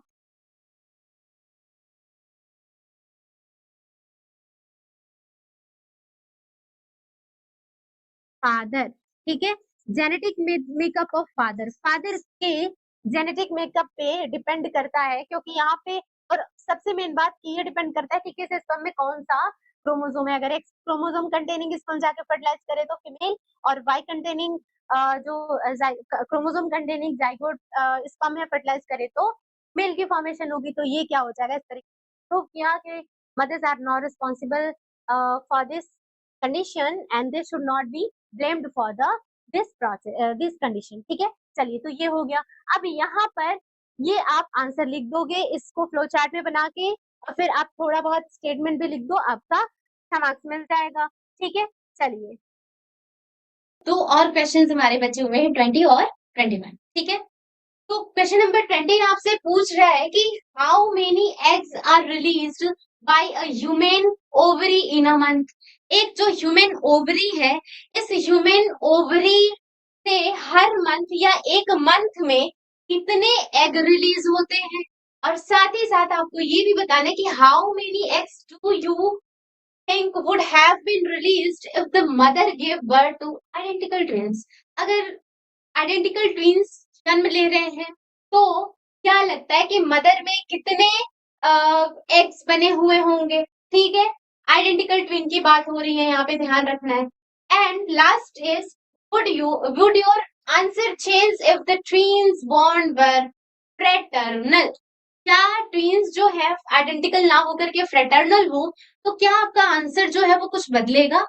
चलिए देखते हैं। ठीक है, चलिए तो यहाँ पे कुल मिलाकर 3 क्वेश्चन हैं। पहला क्वेश्चन है कि कितने ओवरी कितने एग्स रिलीज होते हैं एक मंथ में। तो देखो आपको याद रखना है कि हर मंथ सिर्फ और सिर्फ एक ही एग या फिर ओवम रिलीज होता है फ्रॉम ओवरी। ठीक है, फ्रॉम ओवरी। किसकी बात हो रही है, पर मंथ की बात हो रही है। हर मंथ क्या हो जाएगा, एक ही ओवरी जो है रिलीज यहाँ से होता है। ठीक है, एक से ज्यादा नहीं होंगे, एक से ज्यादा यहाँ पर नहीं रिलीज होंगे। बात समझ में आ रही है। तो यहाँ पे क्या हो जाएगा, एक ही रिलीज होगा। रेयरली कुछ कंडीशंस में क्या होते हैं, 2 होते हैं, बट इन जनरल अगर देखा जाए तो 1 ovary release from the 1 egg release from the ovary per month या फिर इन अ मंथ। तो यहाँ पे ये आंसर हो गया। अब आपसे पूछा जा रहा है कि कितने एग रिलीज हुए होंगे अगर मदर आइडेंटिकल ट्विंस को जन्म देती हैं। ठीक है, तो देखो होता क्या है कि ये जो क्वेश्चन है इसमें एक जो एग है ये क्या हो जाएगा, इसकी फर्टिलाइजेशन होगी। ठीक है, मान लीजिए ये एग है, इसमें फर्टिलाइजेशन हुई, यहाँ पे जाइगोट बन गया। ठीक है, यहाँ पे जाइगोट की फॉर्मेशन हो गई। अब जब ये डेवलपमेंट शुरू होता है ना, क्लीवेज की प्रोसेस शुरू होती है, जाइगोटिक क्लीवेज बनना शुरू हो जाता है, तो इस दौरान क्या होगा, क्लीवेज के दौरान जो ब्लास्टोमियर्स बनेंगे उसी दौरान यानी पोस्ट फर्टिलाइजेशन ये क्या करते हैं, डेवलप स्प्लिट हो जाते हैं। जैसे कि यहाँ पे क्या बोल रहा है, ये मान लो ओवम है। ठीक है, और यहाँ पे आप बना लो स्पर्म। जब इनकी फर्टिलाइजेशन हुई, ठीक है, तो फर्टिलाइजेशन के बाद क्या बनेगा, जाइगोट बनेगा। इसमें जब क्लीवेज शुरू हुआ, जैसे ही क्लीवेज की प्रोसेस शुरू हुई, इसी दौरान ये क्या कर रहे हैं, इसी दौरान ये 2 आपके सेल यहाँ पे क्या हो जाएंगे, 2 पार्ट्स में डिवाइड हो जा रहे हैं। जो जाइगोट है वो 2 पार्ट में डिवाइड हो गया, स्प्लिट हो गया यहाँ पे। तो स्प्लिट होने की वजह से क्या हो रहा है, यहाँ पर ये ट्विंस बन जाएंगे। ठीक है, अब ये बताइए जरा कि क्या ये जो ट्विंस बन रहे हैं इनकी जेनेटिक मेकअप या जो जीन्स हैं वो एक होंगे या कुछ चेंजेस आएंगे। देखो यहाँ पर एक ही जाइगोट से बने हैं ना जाइगोट कितना था, एक ही था, और इसी एक जाइगोट से ये स्प्लिट हो करके और दो पार्ट में या दो यहाँ पे जाइगोट बन गए, है ना। प्रोसेस कब हो रही है, फर्टिलाइजेशन के प्रोसेस के बाद, फर्टिलाइजेशन प्रोसेस के बाद हो रही है, ठीक है। तो क्या हो जाएगा, पोस्ट फर्टिलाइजेशन इसे कहेंगे कि ये डिवाइड कर गए, है ना, स्प्लिट हो गए।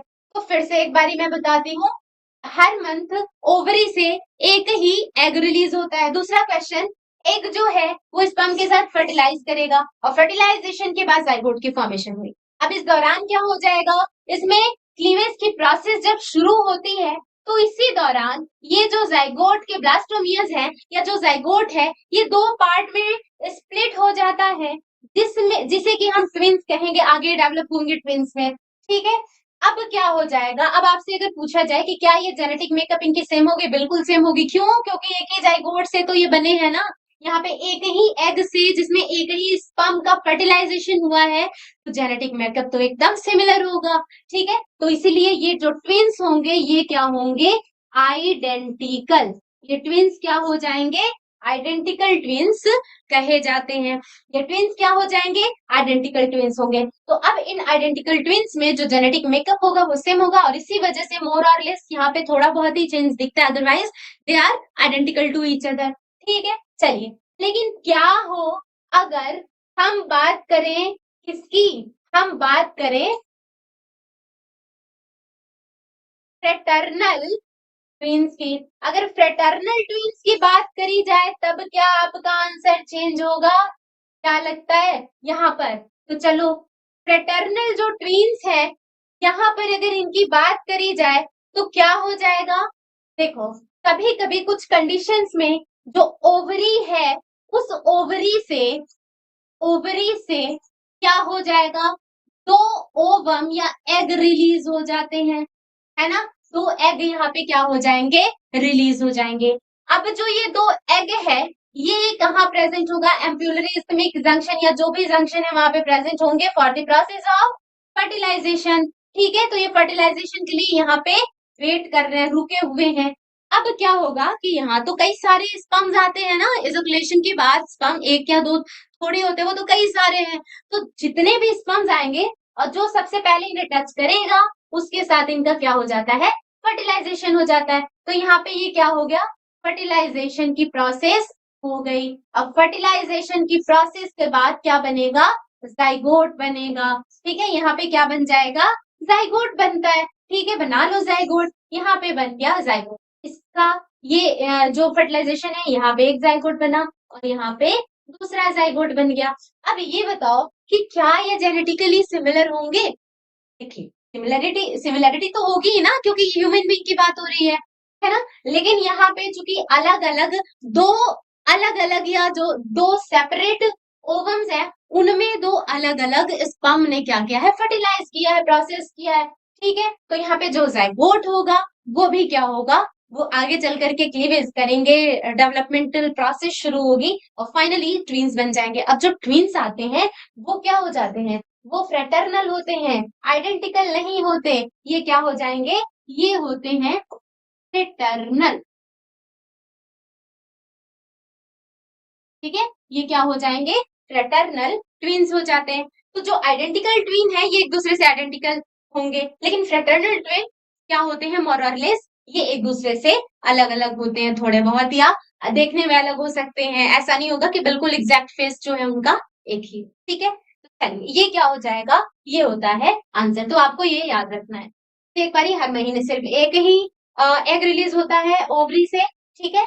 और अगर एक ही ओवम फर्टिलाइजेशन में मेल हो चाहे फीमेल गैमिट हो, एक ही गैमिट्स हैं, एक फीमेल और एक मेल गैमिट है, और इसमें जब फर्टिलाइजेशन की प्रोसेस होती है और उसके बाद हो सकता है कि पोस्ट फर्टिलाइजेशन के बाद, यानी पोस्ट फर्टिलाइजेशन में मतलब फर्टिलाइजेशन प्रोसेस के बाद हो सकता है कि यहाँ पे क्या करा गया, यहाँ पे ये स्प्लिट होकर के दो में बट गए। तो यहाँ पे जो ट्विंस आएंगे वो आइडेंटिकल होंगे क्योंकि यहाँ पे गैमेट्स एक एक थे, एक मेल और एक फीमेल गैमेट। लेकिन जब हम फ्रेटर्नल ट्विंस की बात करते हैं तो ये एक दूसरे से अलग होते हैं, देखने में हो सकते हैं, हाई डिफरेंस आ सकती है, तो दुनिया भर की चीजें हो सकती हैं, ठीक है। क्यों, क्योंकि यहाँ पे दो ओवरी और 2 स्पर्म मिल करके और फर्टिलाइजेशन की प्रोसेस कर रहा है। तो यहाँ पे जब ये बॉडी ये गैमेट्स ही अलग अलग है तो ऑब्वियसली कुछ ना कुछ यहाँ पे चेंजेस आएंगे ही आएंगे, मॉडिफिकेशन आएंगे ही आएंगे, ठीक है।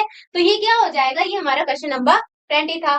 अब चलिए फाइनली अब हम पहुंच चुके हैं लास्ट क्वेश्चन पे। लास्ट क्वेश्चन है क्वेश्चन नंबर 21 और इसमें आपसे पूछा जा रहा है कि how many eggs do you think were released by the ovary of a female dog, ठीक है, which gave birth to 6 puppies।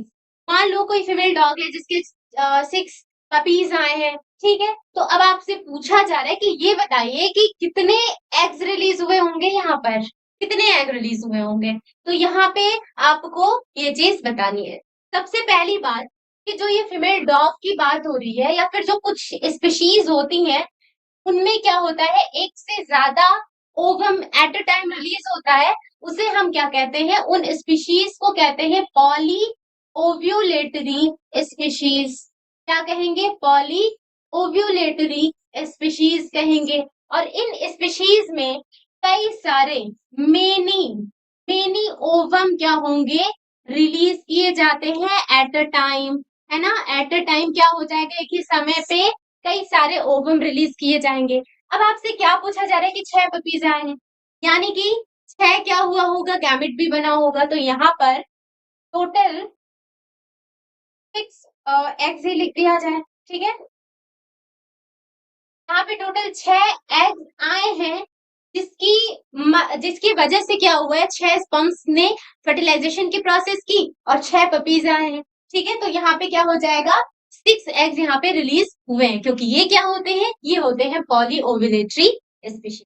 चलिए, तो इस तरीके से इस चैप्टर का हमने जो एनसीईआरटी एक्सरसाइज है उसके सॉल्यूशंस हमने देख लिए, ठीक है। चलिए, तो इसको आप पूरा कंप्लीट देखिए, पूरा अच्छे से सॉल्व कीजिए और अगर कोई भी डाउट हो, कोई भी कंफ्यूजन हो तो आप उसको कमेंट सेक्शन में पूछ सकते हैं। Thank you.